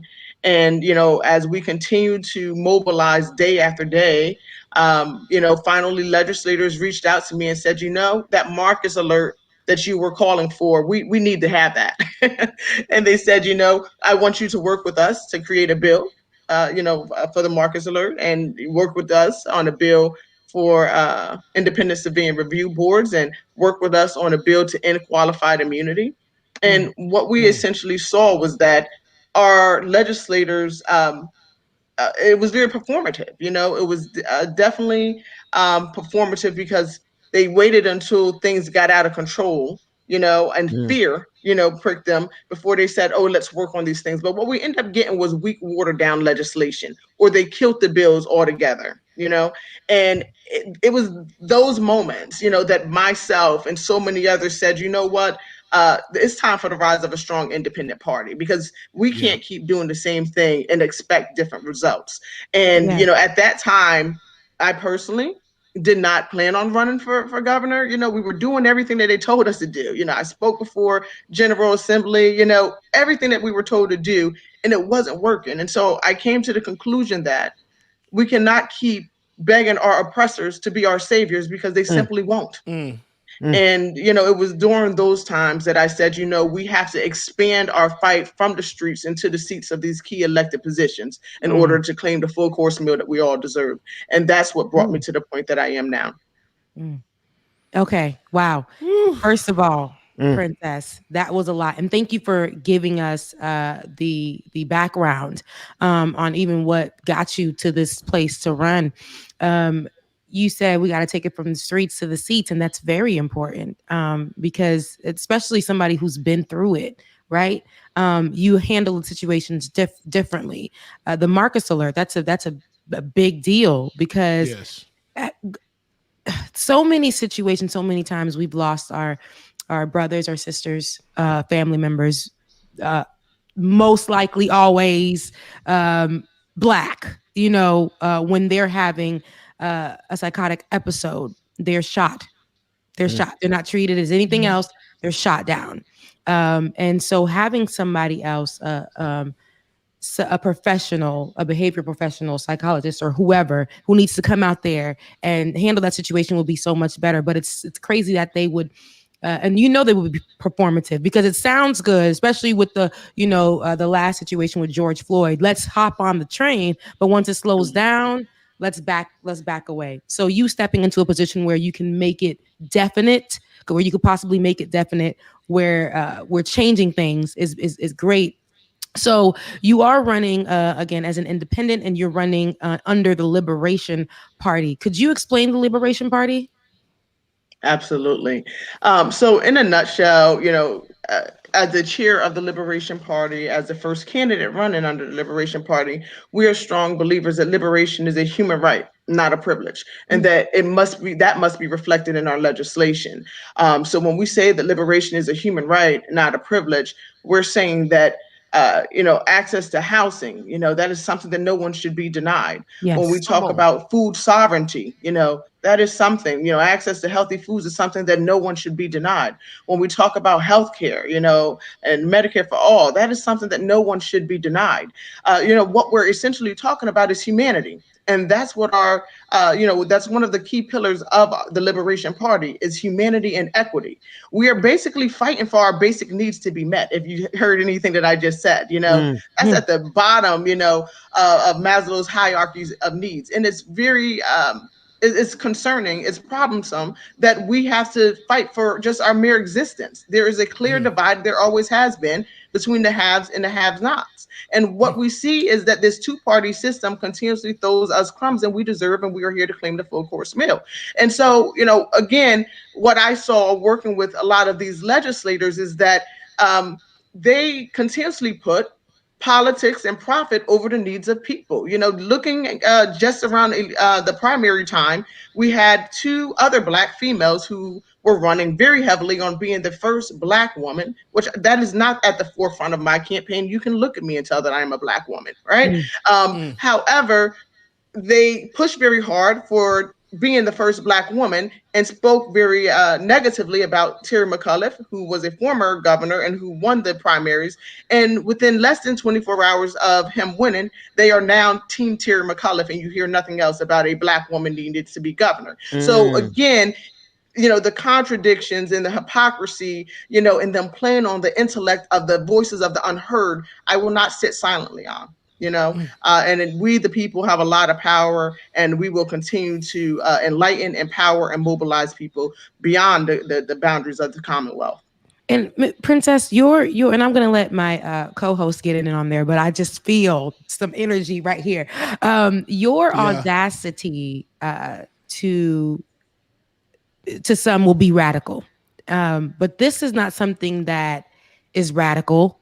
Why is getting people proper help something that's radical? Why is offering housing to everybody something that's radical? Why is telling our police officers to stop killing something radical? It's not radical, but for a lot of people, a lot of politicians like that you've worked with, they look at it as something radical. Only when it's fitting, they'll tap you on your shoulder and they'll say, "Hey, Princess, remember that time when you said, remember what you went through? Can we use you as a photo op? Can we do this?"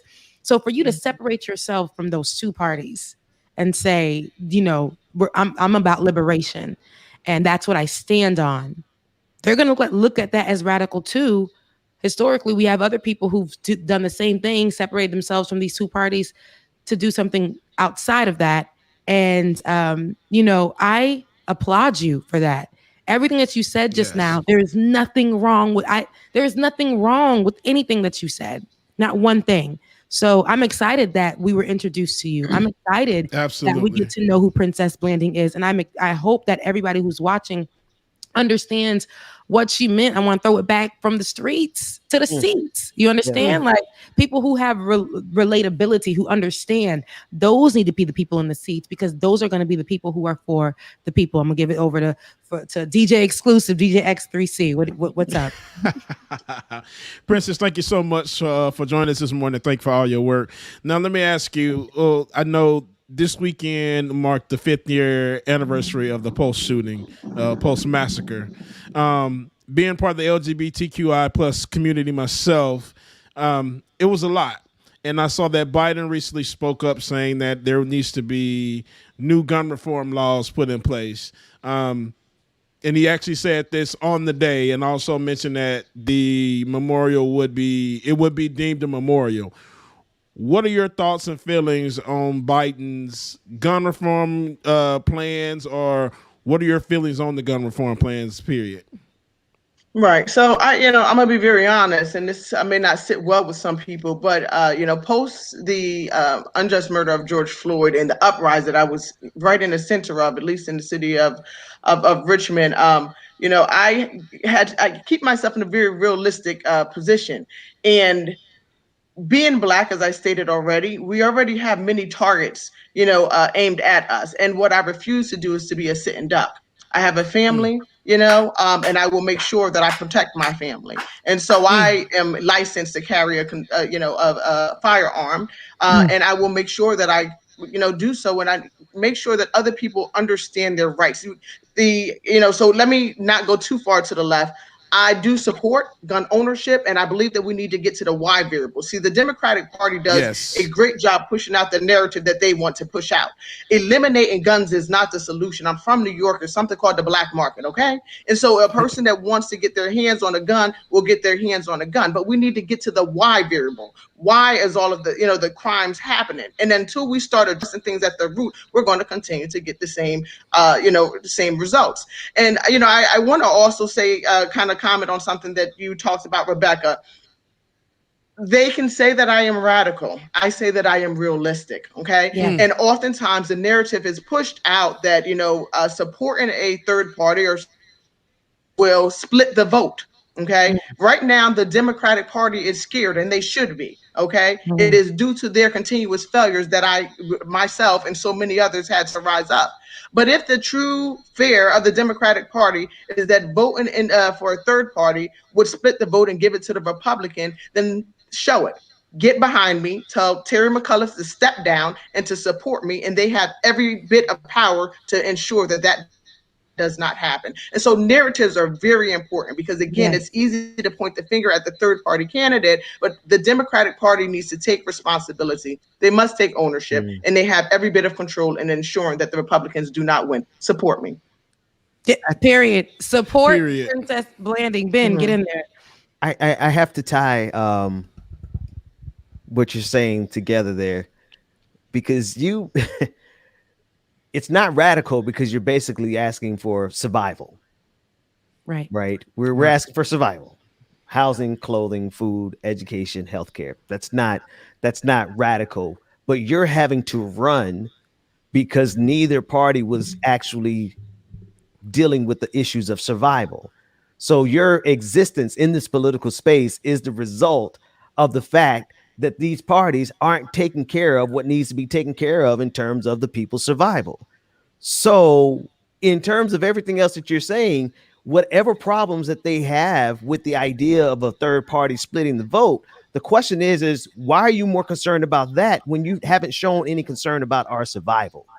Speak about that for me. Absolutely. And, kind of, going back to a previous question, as a member of the LGBTQ community and as a Black person, we have so many X's on our backs of variables that we have no control over, and no one's taking and speaking up for us.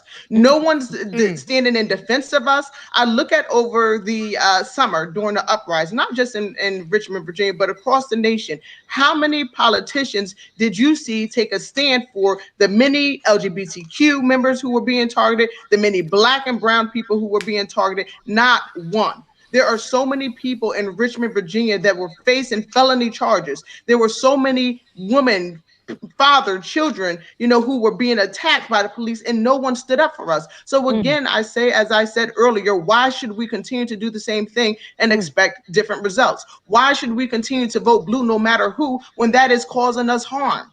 When that is causing us to be filling up these prisons? When that is causing us to be burying our babies? Again, I am doing this not because I am a seasoned politician, because I am not, but I am an impacted Virginian. What better person to have speak and represent you than somebody who is directly impacted? So again, narratives are really important, and we must, I say that the two-party system continues to move forward, because this system has done a number on us. So many of us, how can I say it nicely? Our brains have been conditioned for so long that no matter what they tell us, even when 2 + 2 doesn't equal 4, we say, well, they're in power. They must know what's best for us, right? But then look at the results of that, right? It's been well over 400 years, and we have not made enough progress. I hear them say, oh, we passed this bill, but we have more work to do. Then say less and do more. Do it, right? You guys in Virginia, the Democratic Party is the majority in the House, the Senate, and we have a Democratic governor. There is no reason why the things that we have been demanding, which all equate to humanity and equity, should not have been passed. Twice within 6 months, the bill to end qualified immunity to hold police accountable was killed by the Democratic Party twice.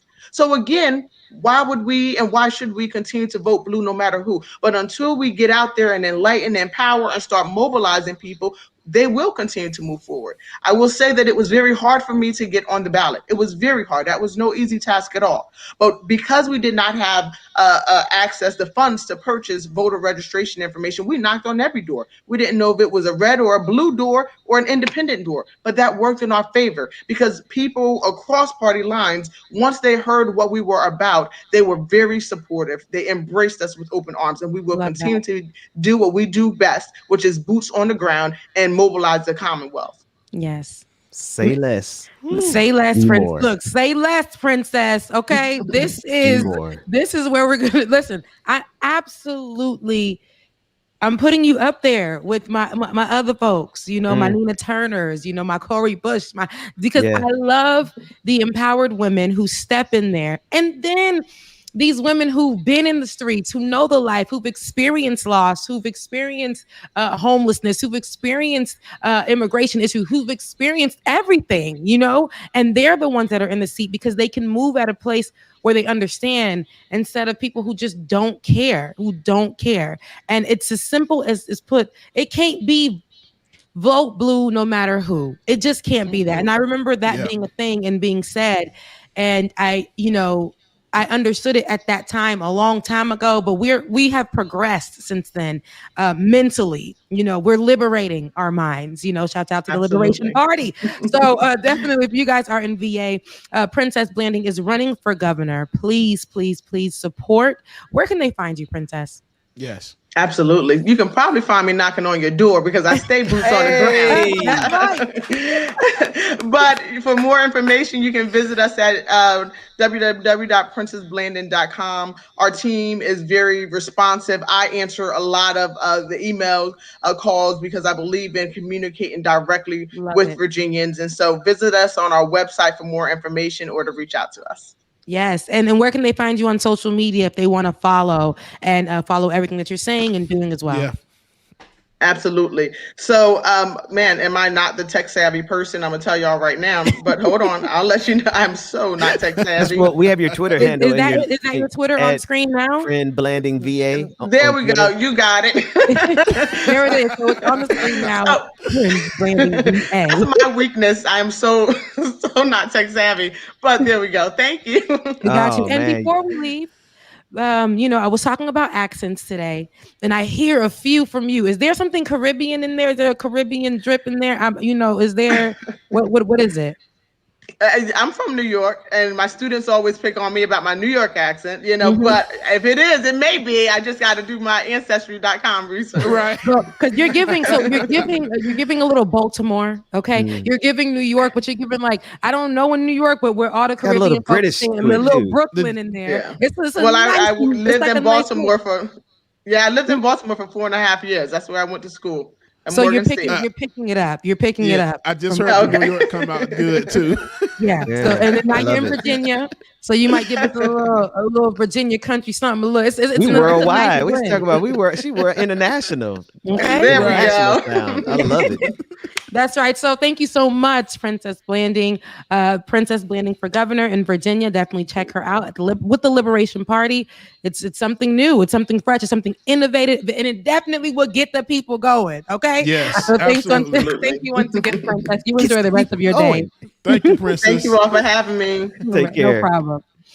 It gets the people going. Man. We got to get this sound Let me tell you something. This gets the people going. Real. She said, it ain't radical. It's reality. It's real. See, it's a difference when you can relate. It's a difference when you know the issues. It's a difference when you actually feel the people. Listen, when Bernie speaks, he understands because he stood there, he fought for people, with people, things like that. It's great to see those examples. But when you see people that look like you fighting for those seats, and when you hear it takes me back to the days of Malcolm X, Fred Hampton, even Martin Luther King, who people, the conservative even type, but what he said out of his mouth, people considered radical. Right. I love people who have the audacity and the audacity to get in your face, the audacity to challenge things.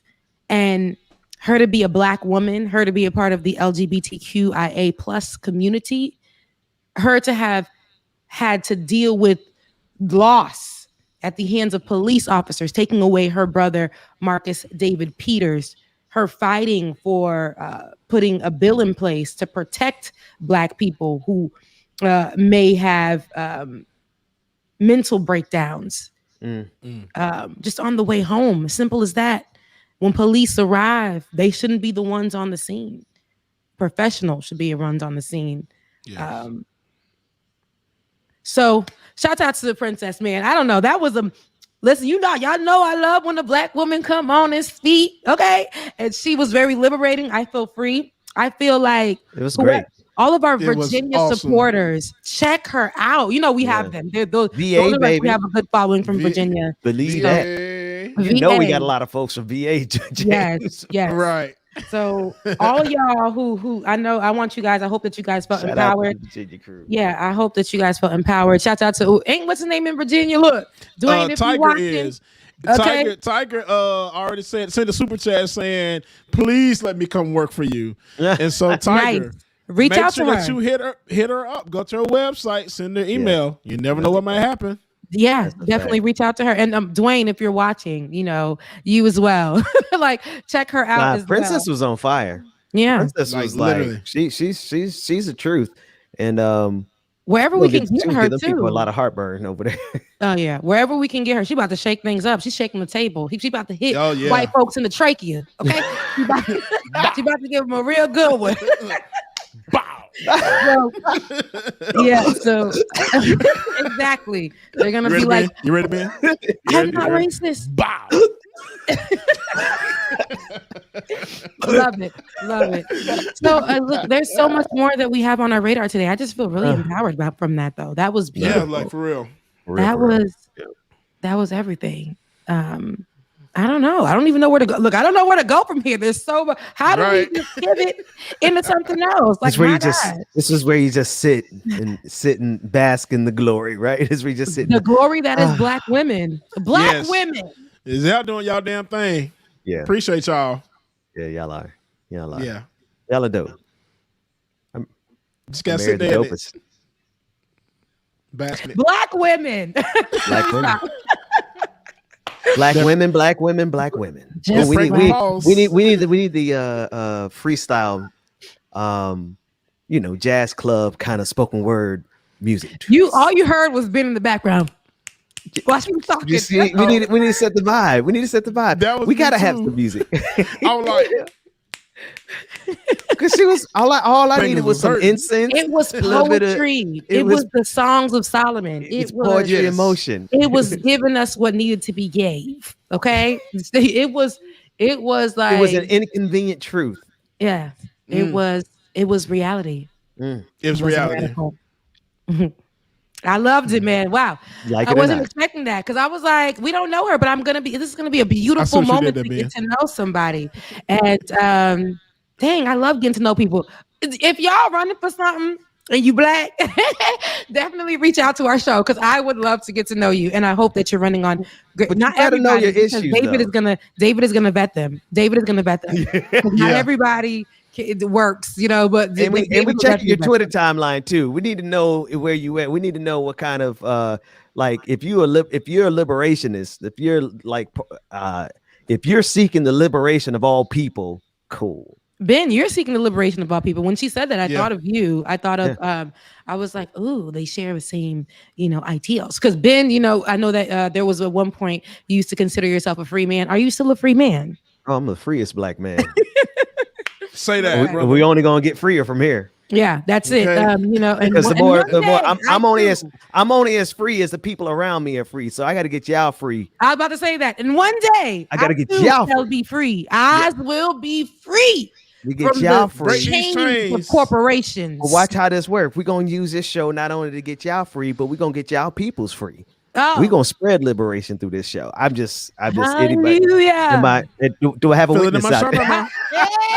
Hey! So not only are we gonna Ben. get y'all free, we gonna get y'all people's free, my people's free, our people's free. We gonna bring reparations to our own self. We ain't what we waiting on the government to do it for. They ain't gonna ever do it for us. We got to do it for ourselves. They saying Send up them super chats right now. Send up all them super chats, all that liberation, all that white guilt, all that stuff that y'all want to find a way to help black folks get free. We starting right here. Come on, right now. Yeah. This is the super chat moment. You just heard it. You just heard what the boss said. Okay, The boss. He's trying to free everybody. They just bring me out here to raise the offerings. That's all. This is the collection plate being passed I ain't say around. nothing else the whole episode. This is the collection plate moment. But Ben, you said something. You said we're going to give ourselves reparations. We're going to be in control of that, because if we wait on the government to give it to us, we'll be waiting like we've been waiting for the politicians to make moves. Waiting like y'all waiting on Jesus to come back. Y'all been saying Jesus coming back every year since he left. And yet we don't know. See here, and we can use that as a great example, Ben, right there. He says we don't know the time or the hour or whatever he said. We But it gotta was something occupy until he interesting in return. that. We got to take care of We ourselves. don't know that. So if we're gonna wait for that, not knowing, listen, he gave us the opportunity. Allah, whoever you serve, is giving us the opportunity to do what we need to do, get it done. Universe, And then he's still gonna come when he wanna come. Okay, Right. Listen, We still that's got the work to word. do in the meantime. Yeah, we still got to do the work. I still ain't got 40 acres. Yeah, and I ain't got damn a mule. Got And no I ain't got mule. no mule. Okay, The and closest but- thing to 40 acres of the mule was Spike Lee Company. Yeah, That's the closest thing we got to 40 acres in a mule was a couple movies. that's it. That's it. We so black. Oh Lord, and I love it. Black people. Man, look. Let me stop. Listen, we have I so need to much. go put my glasses on so I can see y'all better. Hey, Go ahead. Listen, we got some COVID updates. And it's been a minute since we discussed COVID, but don't worry, we are still monitoring it and we are still moving, or we should be moving like COVID is still a thing. A panoramic is still out there. The panini bread is still cooking. Pancake. Okay, Still a going on. pancake is still out. So 33.4 million cases of COVID in the United States so far. And we just crossed 600,000 confirmed deaths, all in just over a year of the pandemic. Let's take a look at what Biden had to say.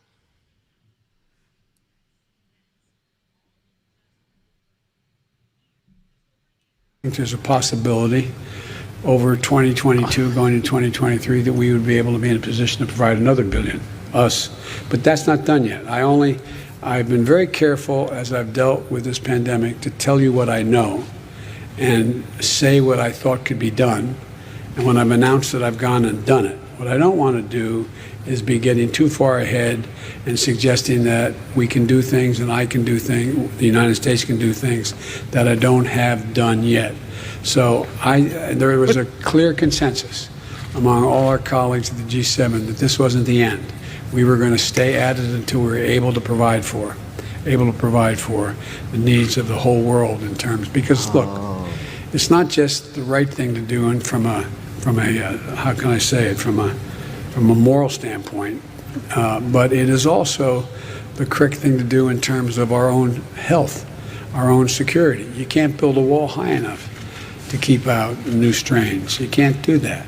And so I think this is going to be a constant project for a long time. And there may be other pandemics. Setting up a system whereby we can detect before it gets out of control a pandemic that may be on the horizon, a virus, is important. So. all right. No, go ahead, Ben. Oh no! I was just thinking. It was hard to understand what he was saying, and then I locked in. He's talking about the vaccines. Yeah. He's talking about our need to vaccine the world, and that if we don't get vaccines, which is strange because it's been quite the issue over the last couple of months of how much we've had to push Biden to share the vaccine. That didn't come easily. And now he's saying that he wants to make sure that the world gets vaccinated because, you can't keep out a variant of this. Like what's going on in India right now is a perfect conditions for us to have a variant strain of COVID-19 that will, potentially be immune or unmoved by our vaccine. right? There's a word for it. It escapes me. But that said, we got to get this vaccine out to the global community. We have to. Because if the rest of the world isn't vaccinated, we're just sitting and waiting for a mutation to come for us to start this all over again. And then there's already another variation here running in the United States, the Delta variation. So it has reached here. So it's like now it's like, okay, I need another vaccine. You better yet, I'm just gonna stay in the house again. Still, I ain't going nowhere, bro. I don't trust it. Wow, that's hard too for lot, me to y'all. say. It's hard for me to stay in the house, but it is easy for me to control where I go and what I do. Yeah. Now, I still go to the grocery stores and things like that. I can't do another year in the house though. I'm gonna go crazy. My hair is already waving up. Y'all see, I haven't gotten my hair straightened in the year. I am back natural. Okay, so like it's a lot. So I am not. I'm gonna be very. I've changed since that year. I can't go into environments that are totally compacted with people and think I can go home and be around another set of people. I still monitor myself. I can't be in rooms full of people like that. But I definitely am going to be in these streets though, it's happening. It's happening. But I say that to say, to take care of yourselves, guys, monitor yourselves. If you're going to go out, please, just act like, okay, let me get back home. Let me quarantine. Let me figure out how I am, because you don't know if you can still be carrying it over to somebody who can get it. Just be careful. Yeah. Now he said that he promised $1 billion. G7 promised $1 billion internationally, and we need 11. Right? We need 11 billion. So here's the thing: you think about it, and who is that going to get to? Is it going to get to the predominantly white communities around the world? Is it going to get to the communities that they call third world? Are they going to go there with about 3 canisters or whatever and say that they did something there?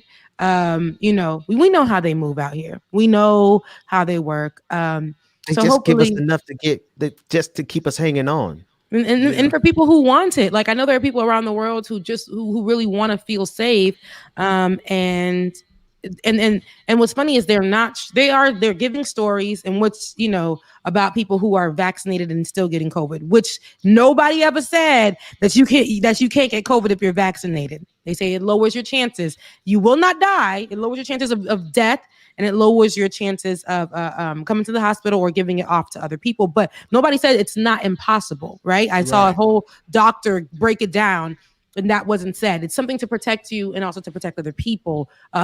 Give you better chances of doing so.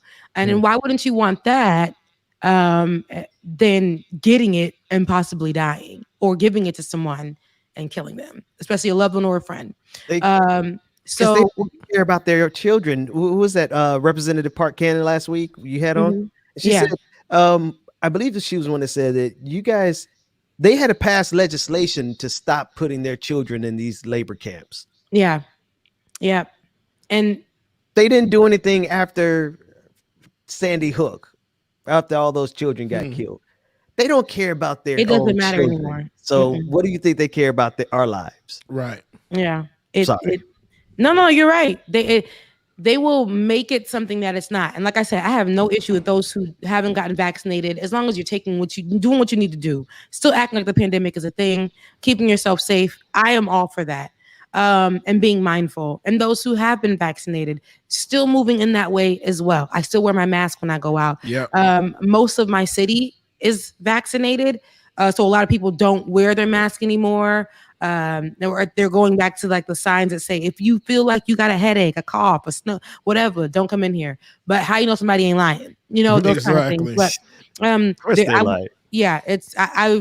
the other day I was going to get some shisha and stuff for my hookah. And I saw that sign on one of the predominant places that I go to. So I just went back into my car, down the street to the place, the next hookah joint that they allow you to wear your mask to come in. You're forced to wear your mask to come in because, I'm planning on being around people the next few days and things like that. So I don't want to put myself in jeopardy. And, I'm in the house. I am in the house. But when I do eventually, go back out, inch out. I still want to make sure I'm being careful. Like when I go see my parents and my family. So, I love outside. Outside has been good to me. I got a tan too. I got a tan. So, outside has been good to me. And I don't want it to be taken away from me again. And I don't want to go back to the office, y'all. Me neither. I feel you. They told me, because I'm having system issues with my computer for work, and I didn't make this up.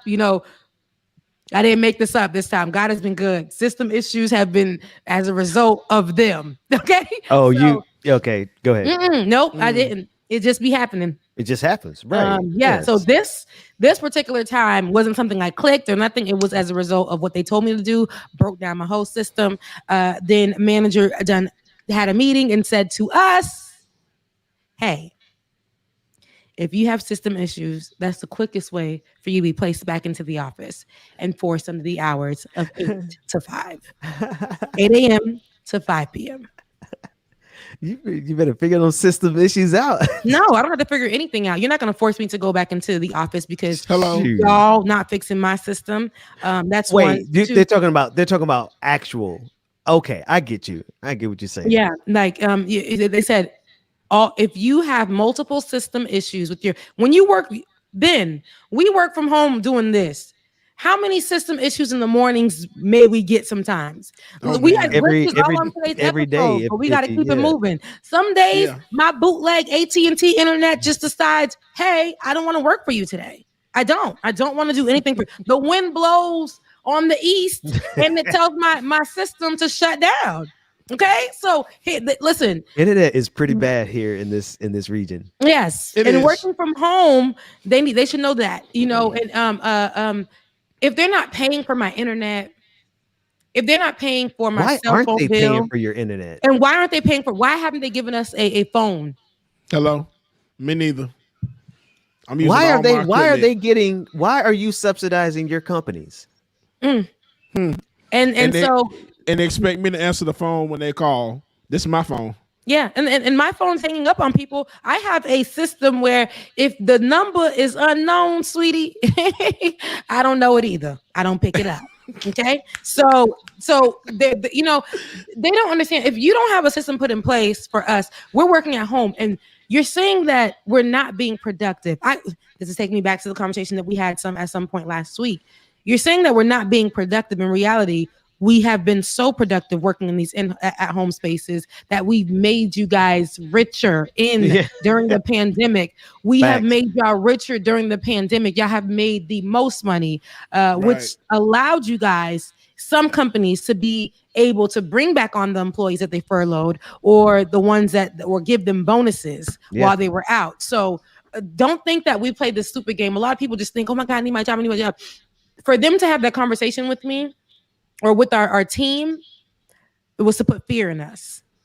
And I will not allow that. I will not allow that, because I will walk my happy behind over to the unemployment and cash out. Don't play with me. So it wasn't somebody dropping a bug in your ear. It wasn't like it was the manager himself, and the manager dropped the bug. He's actually a new manager, and he cares about us. He's like he'll tell us sometimes, hey, if you're getting worn out, take a break.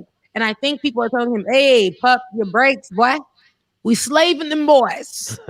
We got to make sure they stay on the system. Don't be too kind. And he's like, now he came back on the call and he was like, hey, this was in a meeting that we had.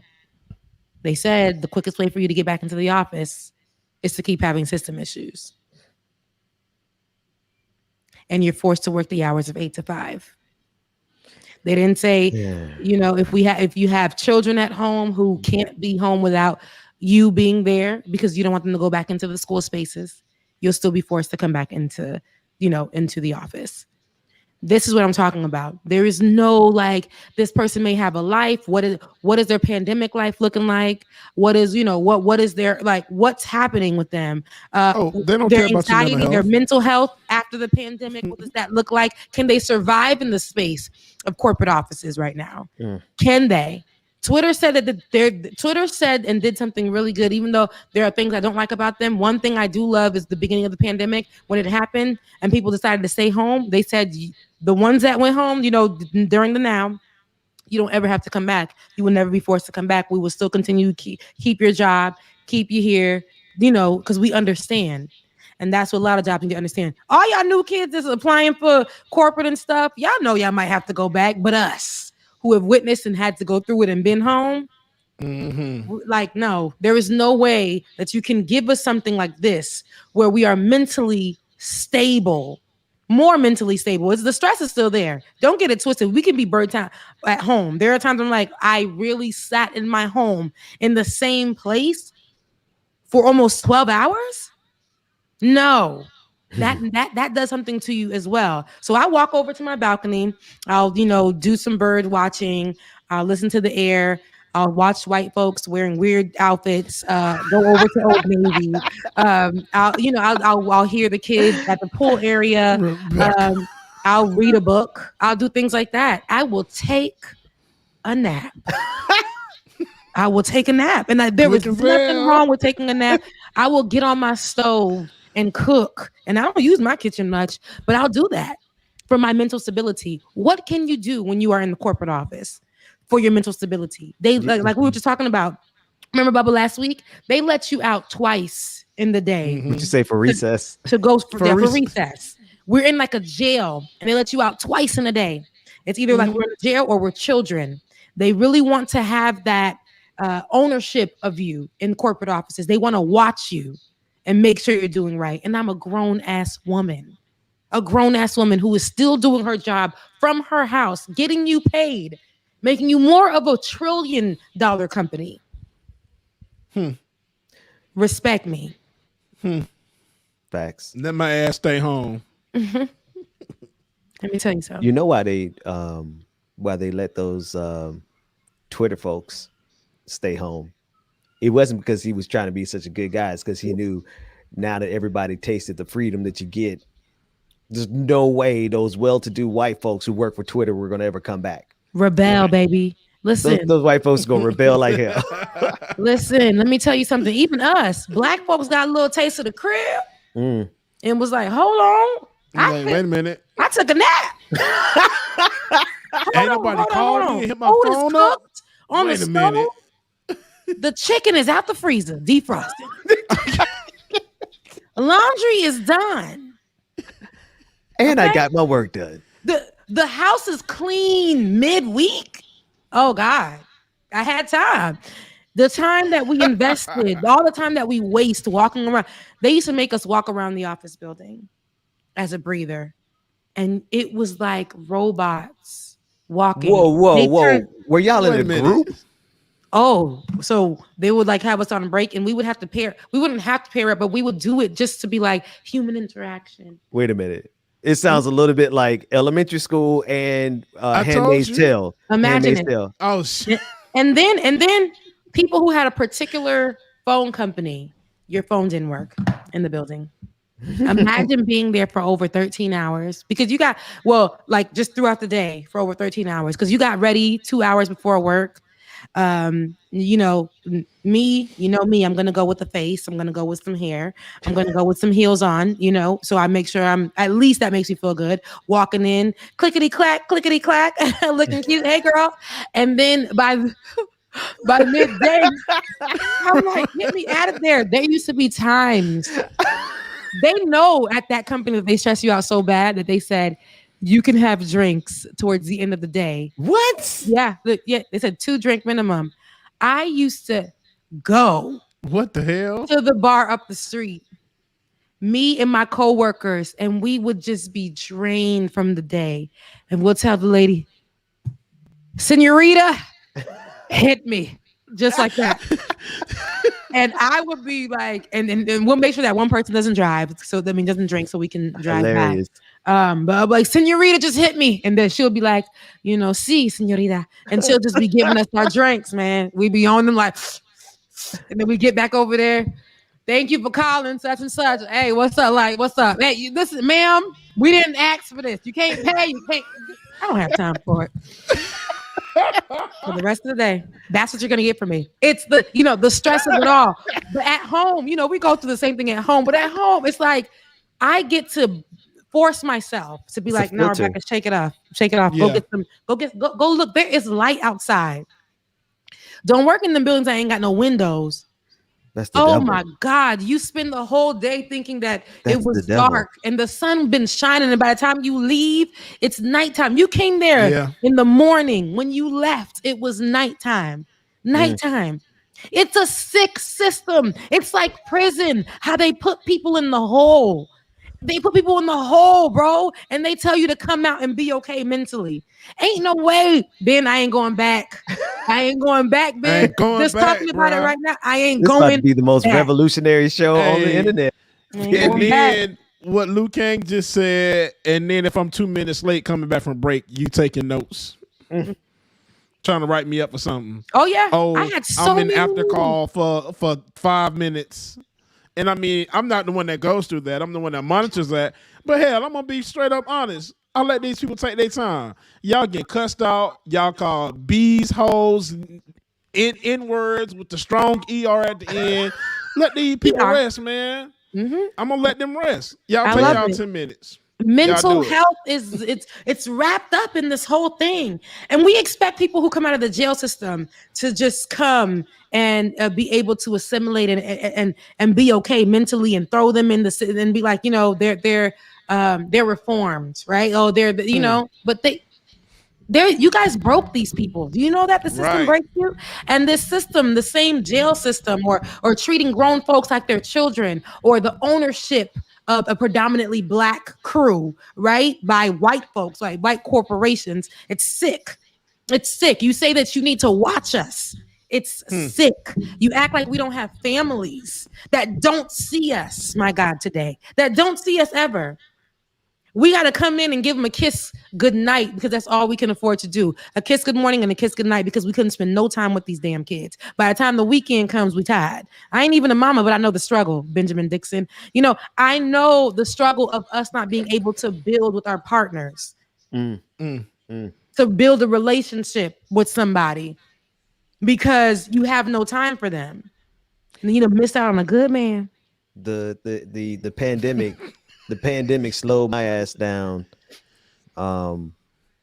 And yeah, I ain't going back. I'm not going back to the life before this, where you just busy, spending all your money here. Just, and then you come in, like you say, just all you got time to do is just see, are the kids breathing? They sleeping good? And Yeah. then you go, you know, this system will drain, this system will take everything from you. Every single thing, and say you're not working hard enough. You know, there are countries that they consider third world that only do like 4-day work weeks, and in particular hours only, so that you can go home. They believe in going home, go be with your family, eating a full meal, waking up in the morning, and having time to do whatever needs to be done for your journey on back to the job. But they know. But here, for some reason, they think if you aren't being watched. Yeah. Especially with people who have positions of supervisor, no offense, Bubba, or you know, or any leadership position. It's for some reason they, like my manager, he came in like, you guys, I understand what burnout is, literally on his first day. So because you guys are burned out, I need you guys to take space between your calls. Take a minute, take a breather, take a walk if need be. But just get back to work. As long as you're just doing your work, that's all I need. I'm talking one weekend, baby. One weekend. They done emailed him. They done sent him things, because we were sending him. Well, the new team was sending him like their breakdown of, I went to the bathroom for 3.5 minutes and I went to go. And I was like, What? who's doing that? And listen, my old team, we always like, we're not doing that. We're not letting him. And then he even questioned, he said, can you guys tell me why you guys are doing that? Like, why is that a thing?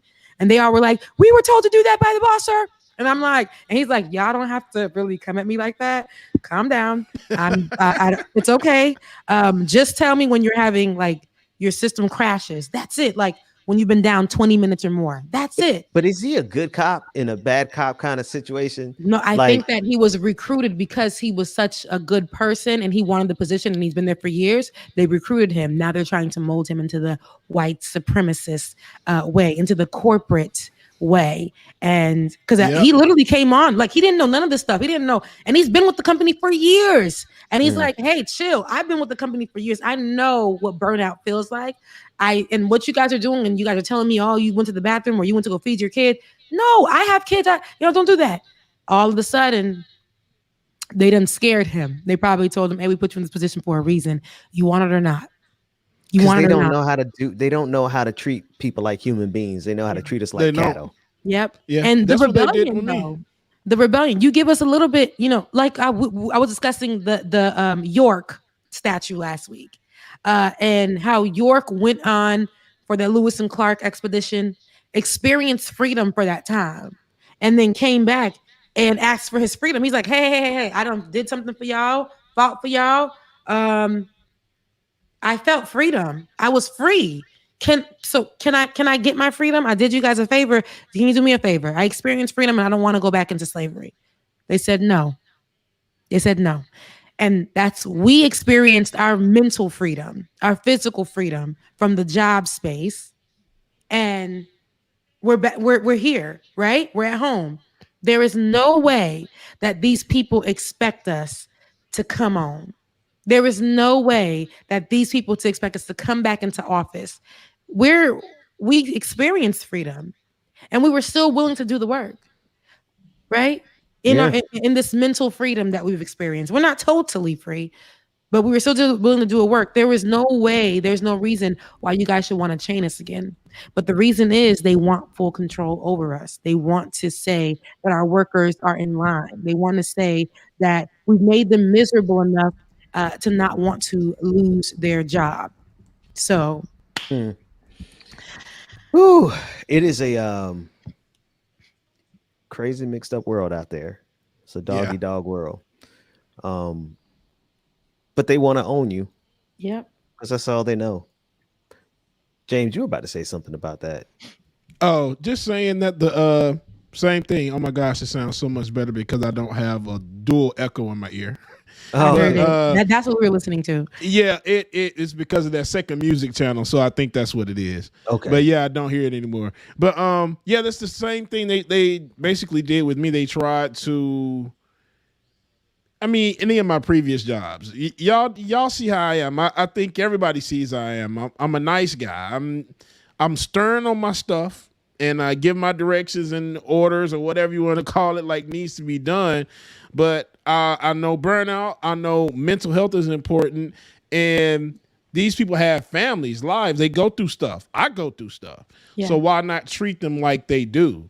Yeah, we here trying to get some stuff done, but you're still a human being at the end of the day. Yeah. And I've had bosses that have wanted me to treat my employees like they're nothing. And I'm like, I can't do that. Right. I can't do that at all. Even like now with what I'm doing, we monitor phone calls, make sure you answer your call. You okay? Take a few minutes in between your break. Now, if you start getting excessive with it and you just going to cook a full family meal, okay, girl, you need to log out for that. It's the come dinner. back. We're still running. We're still working with the company. We got to still respect working. the company that we're working for. Right. If you have something that you need to do, come with me. And I have an open door policy. I tell everybody, talk to me.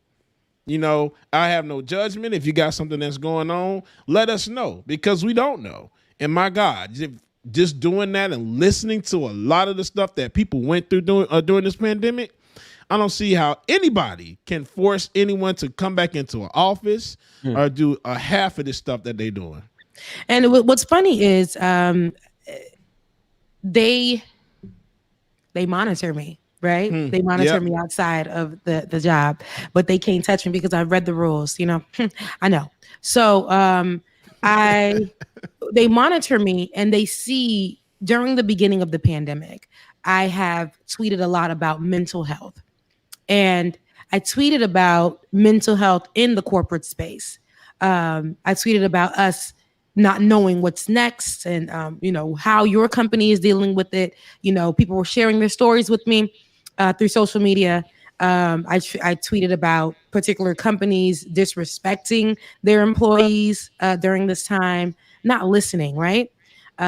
And like I said, mental health has been at the top of my radar, the top of my conversation during this pandemic.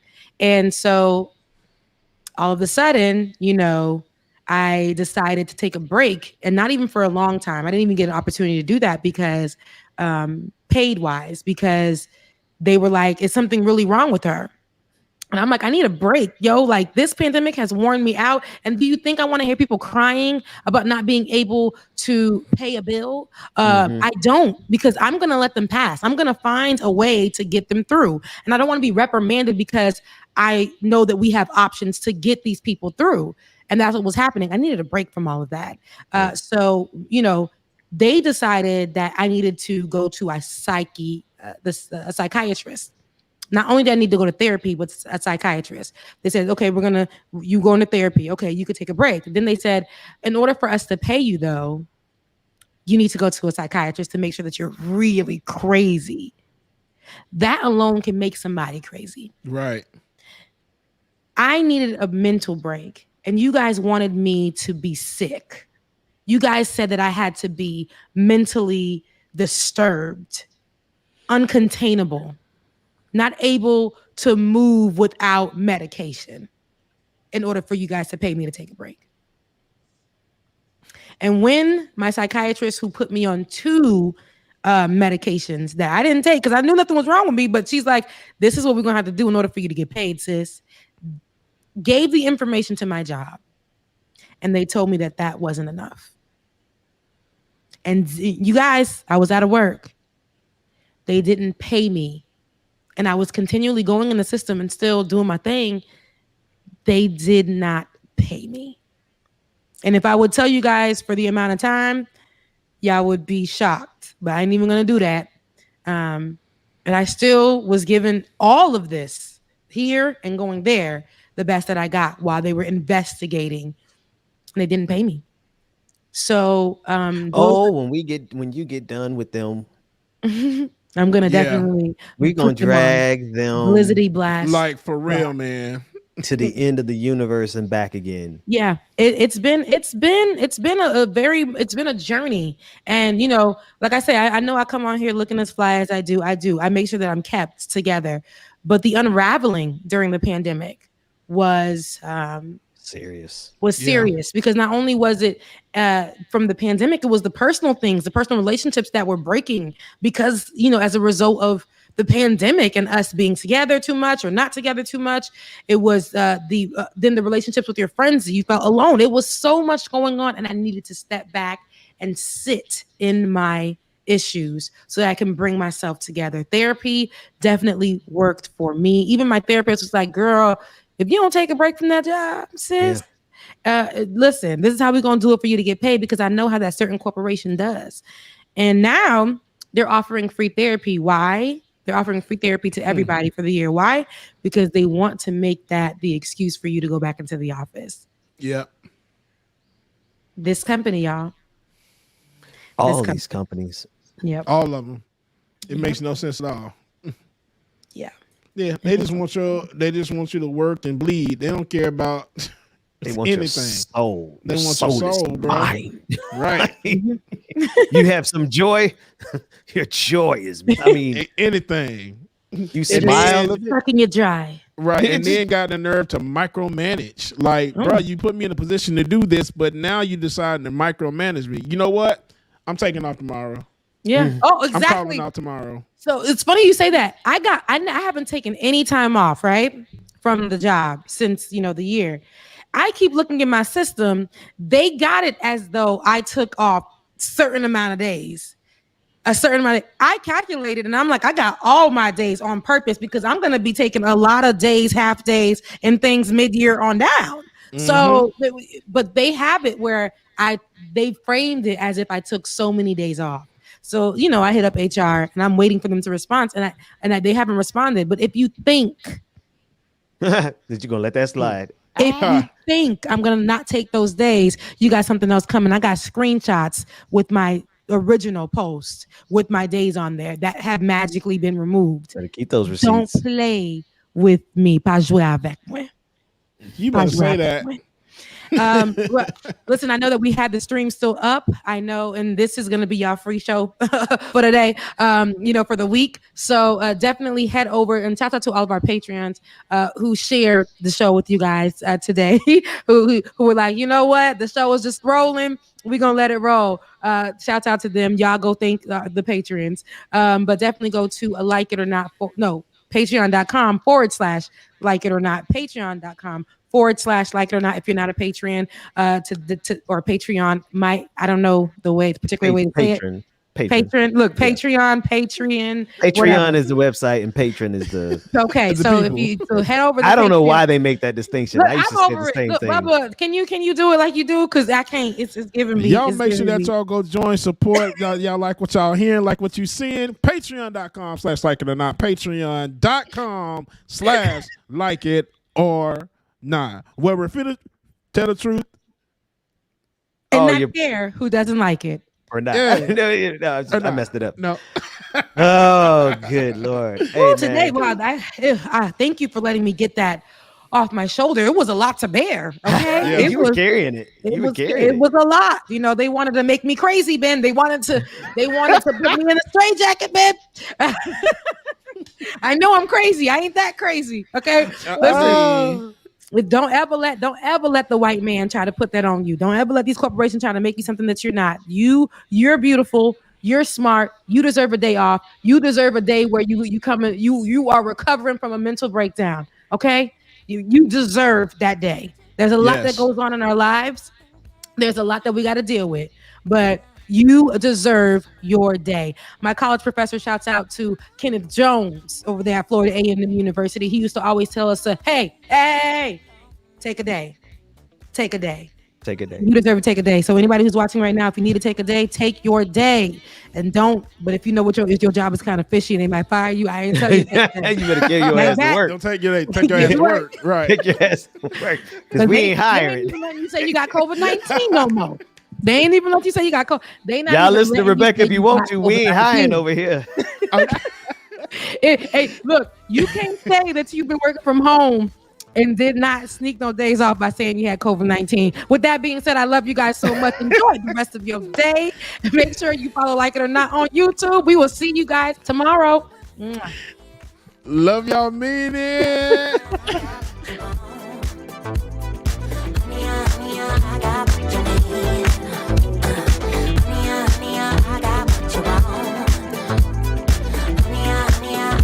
All right, y'all. We thank y'all so much for joining today, man. Great show, awesome show as usual. Make sure that y'all hit that patreon.com/like it or not. Patreon.com/like it or not. YouTube can become a Patreon member support. Keep the show going, all that good stuff, y'all. We love y'all. We mean it, man.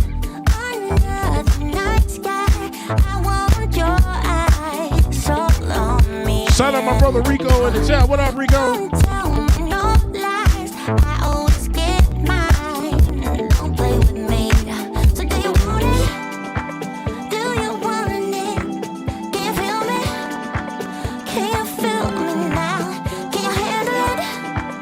Alright. So do you want it?